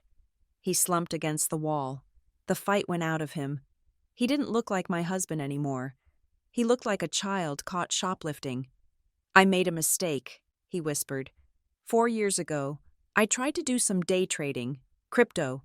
I thought I could surprise you. We were saving for the house, and it was taking so long. I wanted to double our savings. I wanted to be the hero for once. I felt a sick twisting in my gut. How much did you lose? $40,000, he said. Our savings, the down payment money. I closed my eyes. Oh my God. I panicked, he continued, the words spilling out now. I couldn't tell you. You would have left me. You are so perfect with money. Caroline, you never make mistakes. So I called your dad.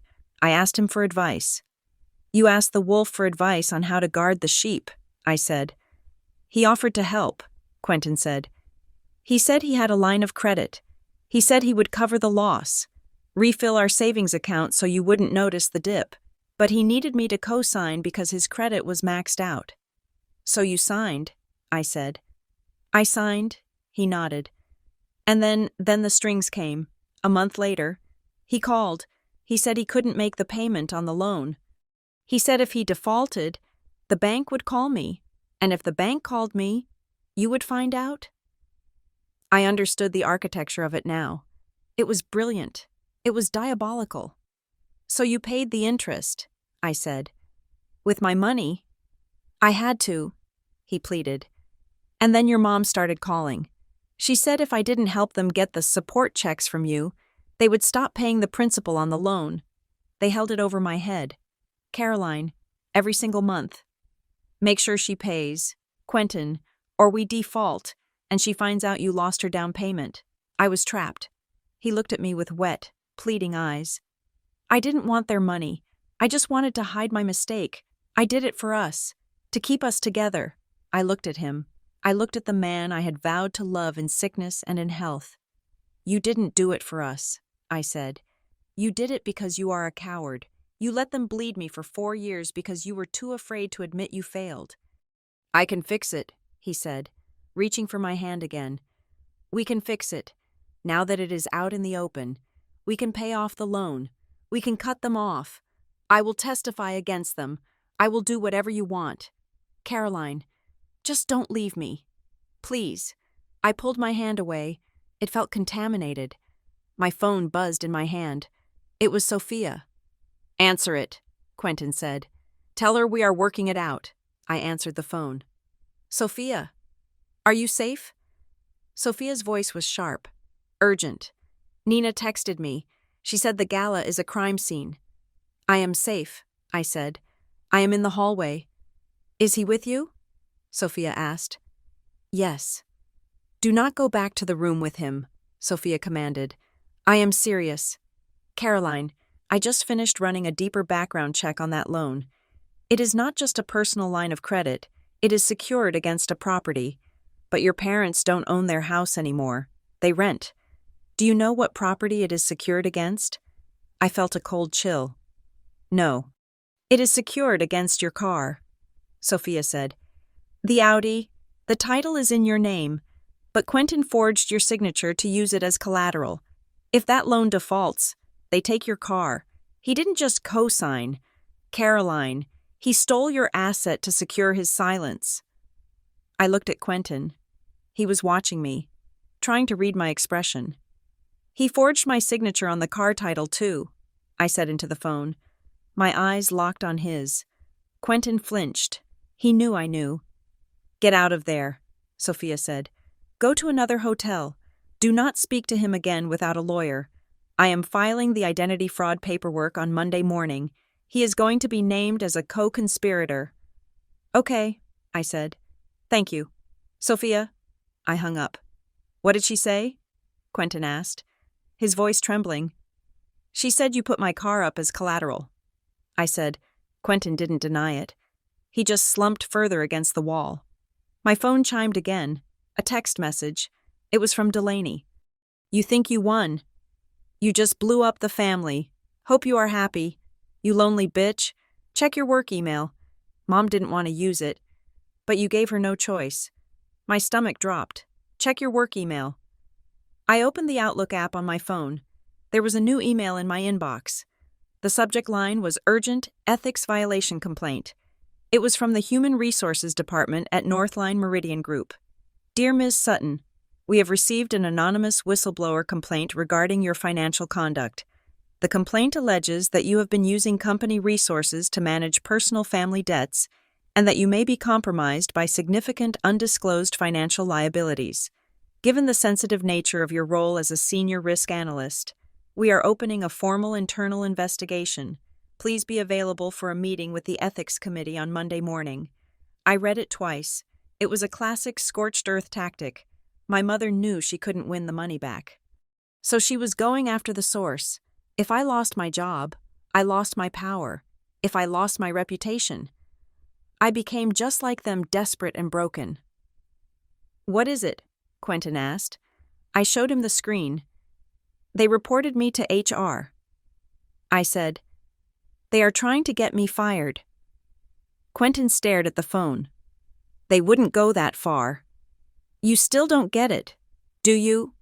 I said, my voice rising for the first time. There is no limit. Quentin, there is no line they won't cross. And you let them in. You gave them the keys. You told them where I worked. You told them about the compliance protocols. You armed them. I didn't know, he sobbed. I didn't know. Ignorance is not a defense, I said. It is just another liability. I put the phone back in my purse. I adjusted my dress. I felt strangely light. The worst had happened. The bomb had gone off, and I was still standing. Give me the room key, I said. What? The key to our hotel room. Give it to me. Where am I supposed to sleep? He asked. Pathetic to the end. I don't care, I said. Sleep in the lobby. Sleep at your co-conspirator's house. Just don't sleep near me. He reached into his pocket and handed me the plastic card. His hand was shaking. Caroline, he said, we can fix this. We have been together for 8 years. You can't just throw that away. I looked at him. I looked at the man I had planned to buy a house with. The man I had wanted to have children with. I am not throwing it away, I said. I am writing it off. I turned to walk away, but stopped. I needed him to understand one last thing. You said you did it to keep me safe, I said. You said you did it to save the marriage. I looked him dead in the eye. I need the truth more than I need a marriage. Quentin. I walked away. I walked through the lobby, past the guests whispering behind their hands, past Nina who gave me a sharp nod of approval. I walked out into the cool desert night and hailed a cab. I did not go to the room. I went to a different hotel, 3 miles away. I booked a room under my maiden name, although I realized with a jolt that I didn't have a maiden name. I was always a Sutton. The name was the curse. I sat on the edge of the unfamiliar bed. I did not cry. I opened my laptop. I replied to the HR email. Dear Ethics Committee, I welcome the investigation. I will be bringing full documentation of a sophisticated identity theft and extortion ring targeting me, which involves the individuals who submitted this complaint. I look forward to clearing my name. I hit send. Then I texted Sophia. File it. File everything. The divorce papers, too. I lay back on the bed. The ceiling was white and blank. I was alone. I was $384,000 poorer. My family was at war with me. My husband was a traitor. My career was under siege. But for the first time in 8 years, I wasn't paying for a lie. I closed my eyes and slept the deep, dreamless sleep of the exonerated. Sunday morning broke over the desert with a harsh, relentless brightness. I woke up in a hotel room that smelled of industrial lavender and anonymity. I had not slept well, but I woke up with a clarity that felt terrifyingly sharp. The gala was over.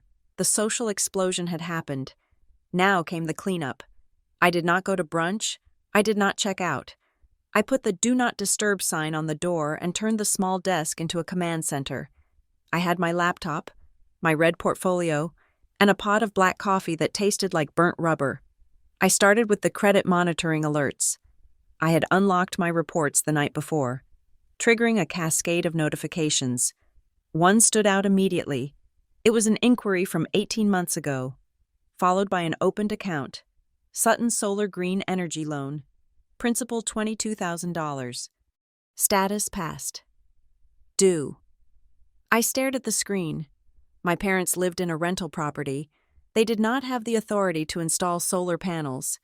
And yet, there was a loan, in my name, for green energy improvements on a house they did not own. I dug deeper. I pulled the original loan application, which was available in the document center of the lender's portal access I gained by answering security questions that, tragically, only a family member would know. Mother's maiden name, first pet. The application listed my income. It listed my social security number, but the email address associated with the account was sutton.finance@gmail.com. It wasn't my email. It was a spoof account. I logged into the recovery page for that email address. I asked for a password reset code to be sent to the recovery phone number.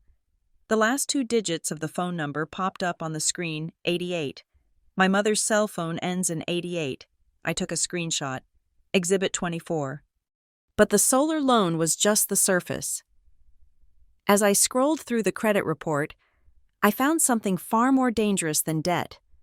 I found a tax liability. There was a doing business as registration linked to my social security number in the state of Arizona, Sutton Consulting Services. I went to the Arizona Corporation Commission website. I searched the entity. It had been formed 2 years ago.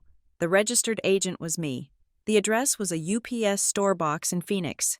I looked at the revenue declarations. Last year, Sutton Consulting Services declared $45,000 in revenue. I had never seen a penny of that money. My parents were not just stealing from me, they were using my identity to launder money. They were funneling income likely from under-the-table consulting gigs, or perhaps other loans from friends through a shell company under my name to hide it from their own creditors. Or perhaps to qualify for tax credits I didn't know about. If the IRS audited this, I would be on the hook for unreported income. I could be looking at tax evasion charges. My hands went cold. This was not just a family dispute anymore. This was federal territory. I called Sophia. It was Sunday, but she picked up on the first ring. I found a shell company, I said. And a solar loan? Send it, Sophia said. I have the forensic specialist on the line. We are tracing the digital signatures from the gala documents. What did you find? The Family Support Understanding PDF, Sophia said, her voice crisp. The metadata is clumsy. They tried to scrub it, but they missed the creation log. It was created on a desktop computer registered to Robert Sutton. The IP address matches their home router. But here's the kicker, The digital signature, your signature, was pasted onto the document as an image file. We analyzed the pixels. The resolution of the signature is different from the text. It was a copy-paste job from a scanned birthday card or a check. What about the login? I asked. The authorized user access. That is where it gets interesting, Sophia said. We traced the IP address that logged into your American Express account to add Delaney. It wasn't their house. It was a Wi-Fi network at a coffee shop called The Daily Grind in Scottsdale. Delaney lives 2 blocks from there, I said. Exactly, Sophia said. And the device ID matches an iPhone 15, the same model Delaney was holding on stage last night. We have them. Caroline, we have the device, the location, and the time. It is a perfect triangle of fraud. I am filing the police report tomorrow, I said. Good. But Caroline, Sophia paused, you need to lock down your work. If they created a shell company in your name, they might have tried to leverage your employment status. Check everything. Benefits, insurance, emergency contacts. I hung up and logged into my company's HR portal. It was Sunday afternoon. The sun was beginning to dip, casting long, bruised shadows across the hotel room. I navigated to the benefits and beneficiaries section. I had a corporate life insurance policy. It was standard for my level 4 times my annual salary. If I died, the payout would be nearly $1 million. I clicked on Current Beneficiaries. It listed Quentin Cole, 100%. But then I looked at the History tab, a log of all changes and attempted changes. There was an entry from 6 months ago. Status rejected. Signature mismatch. I clicked on the details. A paper form had been submitted via fax. Fax. Who uses a fax machine anymore? People who want to avoid digital IP tracking. The form requested a change of beneficiary. It sought to remove Quentin Cole and replace him with the Sutton Family Living Trust. I stared at the screen. My breath caught in my throat. They hadn't just wanted my monthly income. They hadn't just wanted my credit score. They wanted my death benefit. They had tried to redirect $1 million payout to themselves. And the only reason it failed was because some diligent clerk in the HR department noticed that the signature on the fax didn't quite match the signature on my original employment contract. I felt a wave of nausea so profound I had to run to the bathroom. I retched into the sink, gripping the cold porcelain until my knuckles turned white. It wasn't just greed. It was predation. They looked at me and saw a carcass to be stripped. Alive, I was worth $4,000 a month. Dead, I was worth $1 million. I washed my face. I looked at myself in the mirror. The woman looking back was pale, her eyes dark. But there was no fear left in them. There was only a cold, hard resolve. I went back to the computer and printed the rejected beneficiary form. I added it to the red portfolio. My phone buzzed. It was a text from Quentin. I didn't want to read it. I wanted to throw the phone out the window, but I was an investigator now, and everything was evidence. I opened the message. It was a wall of text. Caroline, please. I have been sitting in the airport parking lot for 6 hours. I don't know where to go. I know I messed up. I know I was weak. But I can help you.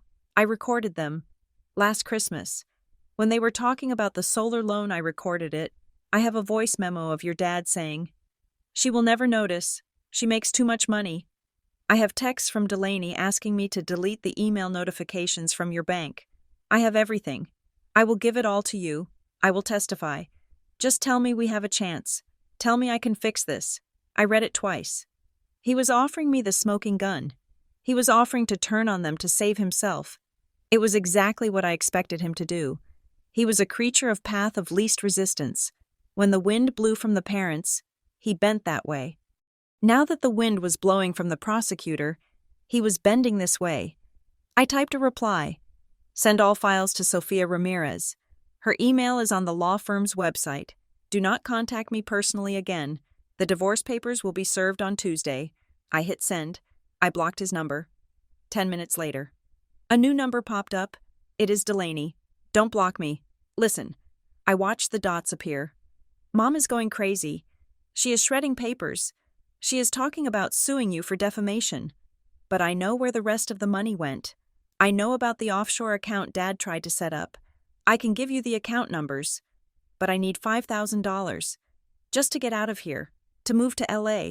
I can't stay in this house with them. Help me, and I will help you bury them. I looked at the number. $5,000. Even now. At the end of the world. She was trying to cut a deal. She was trying to monetize the truth. I typed back, I do not pay for the truth. Delaney. I subpoena it. I blocked the number. Monday morning. I flew back to Seattle on the first flight out. I went straight from the airport to the office. I was wearing my sharpest suit, a charcoal gray that meant business. I walked into Nina Hart's office at 8:30 a.m. You look like you survived a war, Nina said, looking up from her coffee. I won the war, I said. Now I am just adjudicating the treaty. I placed the file on her desk, not the red portfolio that was for the police. This was a black folder containing the HR complaint, my rebuttal, and the evidence of the identity theft that triggered the anonymous email. They sent a complaint to ethics, I said, accusing me of financial instability. Nina opened the folder. She scanned the email. She scanned the police report number I had filed online at 4 a.m. We received it, Nina said quietly. I was going to call you. It looks suspicious. The wording was emotional. Corporate whistleblowers usually cite policy numbers. This person cited family values. It was my mother, I said. Or my sister. Retaliation for cutting off the money. Nina closed the folder. I will handle ethics. This is clearly a malicious external attack. Your record is spotless. Caroline. And frankly, after what I saw Saturday night, I would testify that you are the most financially responsible person in that family by a factor of infinity. Thank you. Nina. One thing, she said, lowering her voice. The IRS implication. The shell company. I am self-reporting, I said. Sophia is drafting the letter to the IRS Criminal Investigation Division. We are flagging the identity theft before they flag the discrepancy. I am getting ahead of the audit. Good, Nina said, because if you hide it, you own it. I left Nina's office and went to my desk. I sat down in my ergonomic chair. The 3 monitors glowed with the same blue light as always. The city of Seattle looked the same through the window. But everything had changed. I spent the morning locking down the last loose ends. I called the life insurance company and put a fraud alert on my policy. I called the county clerk in Arizona and flagged the deed to my car. I called the credit bureaus and froze my files so tight that even I would need a blood sample to open a new card. At noon, I received an email from Sophia. Subject filed. Attachment police report. MR-26-1184. It was done. The report detailed 8 counts of wire fraud, 3 counts of identity theft, 2 counts of forgery, and 1 count of conspiracy. It named Robert Sutton, Helen Sutton, Delaney Sutton, and Quentin Cole. I printed the first page of the report. My phone rang on my desk. It was an unknown number from Phoenix. I knew who it was. My mother. She was calling from a burner phone, or a neighbor's phone. She wasn't done. She would never be done until I closed the door so hard the hinges broke. I picked up the phone. Caroline, she said. Her voice was not screaming this time. It was cold, deadly. You have made a terrible mistake. You think you can shame us. We are your parents. We own you. You are nothing without the family name. You are just a sad, lonely woman with a spreadsheet. If you do not withdraw those accusations, I will ruin you. I will tell the press you are mentally unstable. I will tell them you stole from us. She was still trying to control the narrative. She still thought this was a PR battle. Are you done? I asked. I am just getting started, she hissed. I want a transfer of $50,000 by 5 p.m. today for emotional damages, or I go to the police and tell them you embezzled that money from your company to support a drug habit. I will lie, Caroline, and I am a better liar than you are. I looked at the police report on my desk. I looked at the file number. I realized then that I didn't need to argue. I didn't need to scream. I didn't need to justify myself to a woman who saw me as a commodity. I had the ultimate silencer. "One line," I whispered to myself. "What?" she snapped. "What did you say?" I spoke clearly into the receiver. "I am not sending you money. Mother, I am sending you a number." "What number?" she demanded. I took a breath. The air in my lungs felt clean. "Any further communication," I said, reciting the line I had prepared, "should be referenced to police case number MR-26-1184. I have filed a formal report for identity fraud and grand larceny." There was a silence on the other end of the line, a stunned, suffocating silence. She knew what that meant. It wasn't a threat. It was a procedural fact. "You called the police," she whispered. The venom was gone, replaced by the sudden, sharp realization of consequences. "Goodbye, Helen," I said. I hung up the phone. I did not block the number. I didn't need to. They wouldn't call again. Not when every call was now evidence in a criminal investigation. I swiveled my chair toward the window. The rain had returned to Seattle. Washing the glass clean, I was alone. My husband was gone. My family was gone. My bank account was lighter. But for the first time in 36 years, the ledger was balanced. The debt was canceled. I was free. The conference room at Sophia's law firm was designed to intimidate. It was all glass and chrome. Located on the 42nd floor, looking down on the city like a judgment seat. The air conditioning was set to 68 degrees, a temperature that kept emotions cool and minds sharp. I sat at the head of the long mahogany table. To my right sat Sophia Ramirez, looking lethal in a navy suit. To my left sat a court reporter, her fingers hovering over a stenography machine, ready to capture every lie for the permanent record. It was Wednesday morning, the reconciliation meeting. My parents arrived at 10 o'clock exactly. They walked in not with the shame of thieves, but with the indignation of royalty who had been asked to wait in line. My mother, Helen, wore a cream-colored suit that I knew cost $1,200 because I had paid the credit card bill for it last March. My father, Robert, wore his business face a mixture of stern disappointment and weary patience. They did not bring a lawyer. They brought arrogance. They truly believed that this was a family squabble, something they could manage with guilt trips and tears, just as they had for 30 years. "Caroline," my mother said, stopping at the other end of the table. She reached out a hand, trembling slightly for effect. "Look at us, sitting in a law office. Is this really necessary? Can't we just go to lunch and talk this out like a family?" "Sit down," I said. My voice was not loud. It was flat. It was the voice of the risk analyst delivering a terminal forecast. My father frowned. "Now listen here, young lady. You have caused quite a scene. That stunt at the gala. You humiliated us. You damaged the foundation's reputation. We are willing to forgive you, but you need to understand the consequences of your mental instability." I said, "Sit down," I repeated. They sat. Sophia opened a thick binder. The sound of the heavy cover hitting the table was the only noise in the room.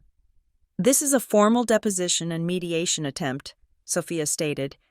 "Everything said in this room is on the record. If we cannot reach a settlement here, the next time we meet will be in a criminal court." "Criminal," my mother laughed. A brittle, high-pitched sound. "Don't be ridiculous. We borrowed some money from our daughter. Families help each other. Since when is that a crime?" "Since you started forging signatures," I said. I slid the red portfolio across the polished table. It stopped directly in front of my father. "Open it," I commanded. He hesitated, then flipped the cover open. "Tab 1, I said. "The Family Support Understanding, dated October 14th, 2019. You see the signature?" "Yes," my father said, adjusting his glasses. "You signed it. Turn the page," I said. He turned it. "That is a flight manifest," I said. "On the date and time that document was digitally signed from a desktop computer in your home. I was 35,000 feet over the Atlantic Ocean on British Airways Flight 198. Unless I have developed the ability to telecommute from the stratosphere, that signature is a forgery. My father went pale. He looked at the paper, then at me. Tab 2, I continued. The American Express card. You added Delaney as an authorized user. You spoofed the email confirmation. That is wire fraud. We needed groceries, my mother interjected. We were starving. Tab 3, I said, ignoring her. The solar loan. $22,000 taken out in my name for a house you do not own. Identity theft. Caroline, please, my mother said, her eyes filling with tears. We were drowning. The business failed. We didn't want to worry you. We were trying to protect you from the burden. Protect me, I asked, by stealing my death benefit. I slid the final document across the table, the rejected beneficiary change form, the one where they tried to replace Quentin with the Sutton Family Trust on my corporate life insurance. You tried to monetize my death, I said. That is not protection. Helen, that is predation. The room went silent. My mother stared at the form. She couldn't deny it. Her handwriting was all over it. We wanted to make sure the money stayed in the family, she whispered. Quentin isn't blood. Speaking of Quentin, Sophia said, we have a witness. Sophia pressed a button on the intercom. Send him in. The door opened. Quentin walked in. He looked terrible. He hadn't shaved in 3 days. He was wearing jeans and a wrinkled shirt. He didn't look at me. He didn't look at my parents. He looked at the floor as he walked to the empty chair next to Sophia. Quentin, my father asked, his voice shaking, what are you doing here? I am testifying, Quentin said. His voice was hoarse. He placed his phone on the table. Sophia plugged it into the projection system. A series of text messages appeared on the large screen on the wall. Sender Helen Sutton. Date June 3rd, 2023. Message. Is she asking about the bonus yet? Tell her the market is down. We need that $10,000 for the club dues. Keep her scared. Quentin, if she feels secure, she stops paying. My mother gasped. Another message appeared. Sender Robert Sutton. Date December 12th, 2024. Message. The bank called about the guarantor loan. If you don't get her to sign the new transfer authorization tonight, I will default. Do you want her to know you lost her down payment? Be a man. Handle your wife. You traitor, my father hissed, glaring at Quentin. After everything we did for you, we welcomed you. We treated you like a son. You treated me like a hostage, Quentin said, finally looking up. His eyes were wet. You made me lie to her every single day for 4 years. You are weak, my mother spat. You are a weak, pathetic little man. I am, Quentin agreed. But at least I am not going to prison alone. The parents were reeling. The united front was crumbling. But the final blow hadn't landed yet. There is one more thing, I said. The audio file. The one from the kitchen. Delaney sent that by mistake, my mother said quickly. She was trying to send a voice memo to her friend. She didn't mean for you to hear it. It was a joke. Caroline, we were blowing off steam. It was dark humor. It wasn't a mistake, a voice said from the doorway. We all turned. Delaney was standing there. She wasn't wearing designer clothes today. She was wearing sweatpants and a hoodie. She looked small. Delaney, my mother asked, what are you doing? Delaney walked into the room. She didn't sit. She stood at the end of the table. I didn't send it by mistake, Delaney said. I sent it because I found the binder. What binder? My father asked sharply. The binder in your office, Dad, Delaney said. The blue one, the one labeled Delaney Future. My father stood up. Delaney, stop talking. Right now. I looked inside, Delaney continued, her voice trembling but gaining strength. It wasn't a savings plan.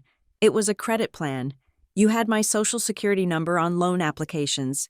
You had a credit card application filled out in my name, ready to be mailed the day I turned 25. You were going to do to me exactly what you did to Caroline. She looked at me. I didn't send the audio to save you. Caroline, she said. I sent it because I realized that once you ran dry, I was the next host. I was just trying to blow up the system before it ate me too. The silence that followed was absolute. My father sank back into his chair. He looked at the table, defeated. The patriarch mask was gone. He was just a con artist who had run out of marks. It was her idea, he whispered. Excuse me, my mother snapped. It was Helen's idea, my father said, his voice rising. He looked at Sophia, then at the court reporter. Put that on the record.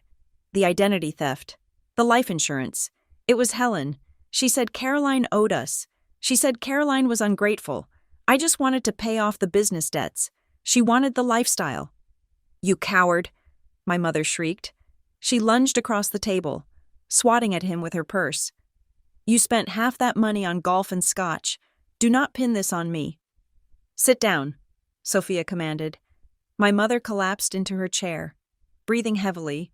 Her hair was messy. Her face was red. The elegance was gone. She looked at me. Her eyes were wild, desperate. She realized that charm wouldn't work. Guilt wouldn't work. Anger wouldn't work. She reached into her purse. She pulled out her phone. Caroline, she said, her voice dropping to a conspiratorial whisper. Listen to me. We can fix this. The police don't need to know about the shell company. The IRS doesn't need to know. We can make it go away. How? I asked. I have a friend, she said rapidly, typing on her phone. A developer. He can buy the rights to your story, or we can say it was a misunderstanding. But I need a retainer for the lawyer, just a small bridge loan, $50,000. If you send it now, today, I will sign a confession that exonerates you from the tax liability. I will take the fall, but I need money to fight the case. I watched her type the message. My phone buzzed on the table. I looked down. Mom, transfer $50,000 to the account ending in 4490. Immediate, or I tell the IRS you were a partner in the shell company. I have emails I can forge. Don't test me. She was doing it right in front of the lawyer, right in front of the witness. She was so addicted to the game, so convinced of her power over me, that she tried to blackmail me during her own surrender. I picked up my phone. I looked at her. You really don't know when to stop. Do you? I asked. Send the money, Caroline, she hissed, or I burn you down with me. I didn't smile. I didn't frown. I felt nothing. The cord that had tethered me to her for 36 years, the cord of guilt, of duty, of longing for love finally snapped. It didn't hurt. It just felt like a weight dropping from my shoulders. I am replying now, I said. I typed one single line. I hit send. My mother's phone buzzed. She looked down at it eagerly, expecting a confirmation number, expecting a surrender. She read the screen. Her face went slack. The phone slipped from her fingers and clattered onto the mahogany table. What is it? My father asked. Read it, I said. My mother couldn't speak. She just stared at me, her mouth opening and closing like a fish on dry land. I looked at the court reporter. Let the record show, I said clearly, that at 10:45 a.m., in response to a demand for $50,000 to conceal a felony, I sent the following response. I recited the words I had typed. All future communications should be referenced to police case number MR-26-1184. I have filed a formal report for identity fraud and extortion. My father put his head in his hands. Quentin looked away. Delaney let out a long, shaky breath. This meeting is adjourned, Sophia said, closing the binder. The officers are waiting in the lobby. I stood up. I didn't look back. I didn't say goodbye. I walked out of the glass room, past the stunned receptionist, and into the elevator. I pressed the button for the ground floor. As the elevator descended, I watched the numbers count down. 40, 30, 20, 10. When the doors opened, the sunlight hit me. It was a rare, sunny day in Seattle. The air smelled of rain and coffee and freedom. I walked to the curb. I didn't call a car. I wanted to walk. I walked for blocks. I walked past the Pike Place Market. I walked past the tourists throwing fish. I walked past couples holding hands. I was alone. I had no parents. I had no husband. I had a sister I couldn't trust. I had a significant legal bill ahead of me. But as I walked, I checked my bank app. Balance, $12,000. It wasn't much. It was a fraction of what I used to have, but it was mine. Every single cent of it was mine. No one was watching it. No one was draining it. No one was laughing about it in a kitchen in Phoenix. I stopped at a flower stall. I bought a bouquet of yellow tulips, not for a gala, not for a sponsor, for me. I took a deep breath, inhaling the scent of the flowers and the salt air. The audit was over. The account was closed. And for the first time in my life, the bottom line was black. Thank you so much for listening to my story. It was a long journey, and I hope Caroline's victory brought you some satisfaction. I would love to know where you are listening from. Please drop your country or city in the comments below, so we can see how far this story has traveled. If you enjoyed this, please subscribe to the Juliet Revenge Stories channel, like this video, and hit that hype button to help this story reach more people who might need to hear it. Your support means the world. Stay safe, and remember, know your worth, and check your bank statements.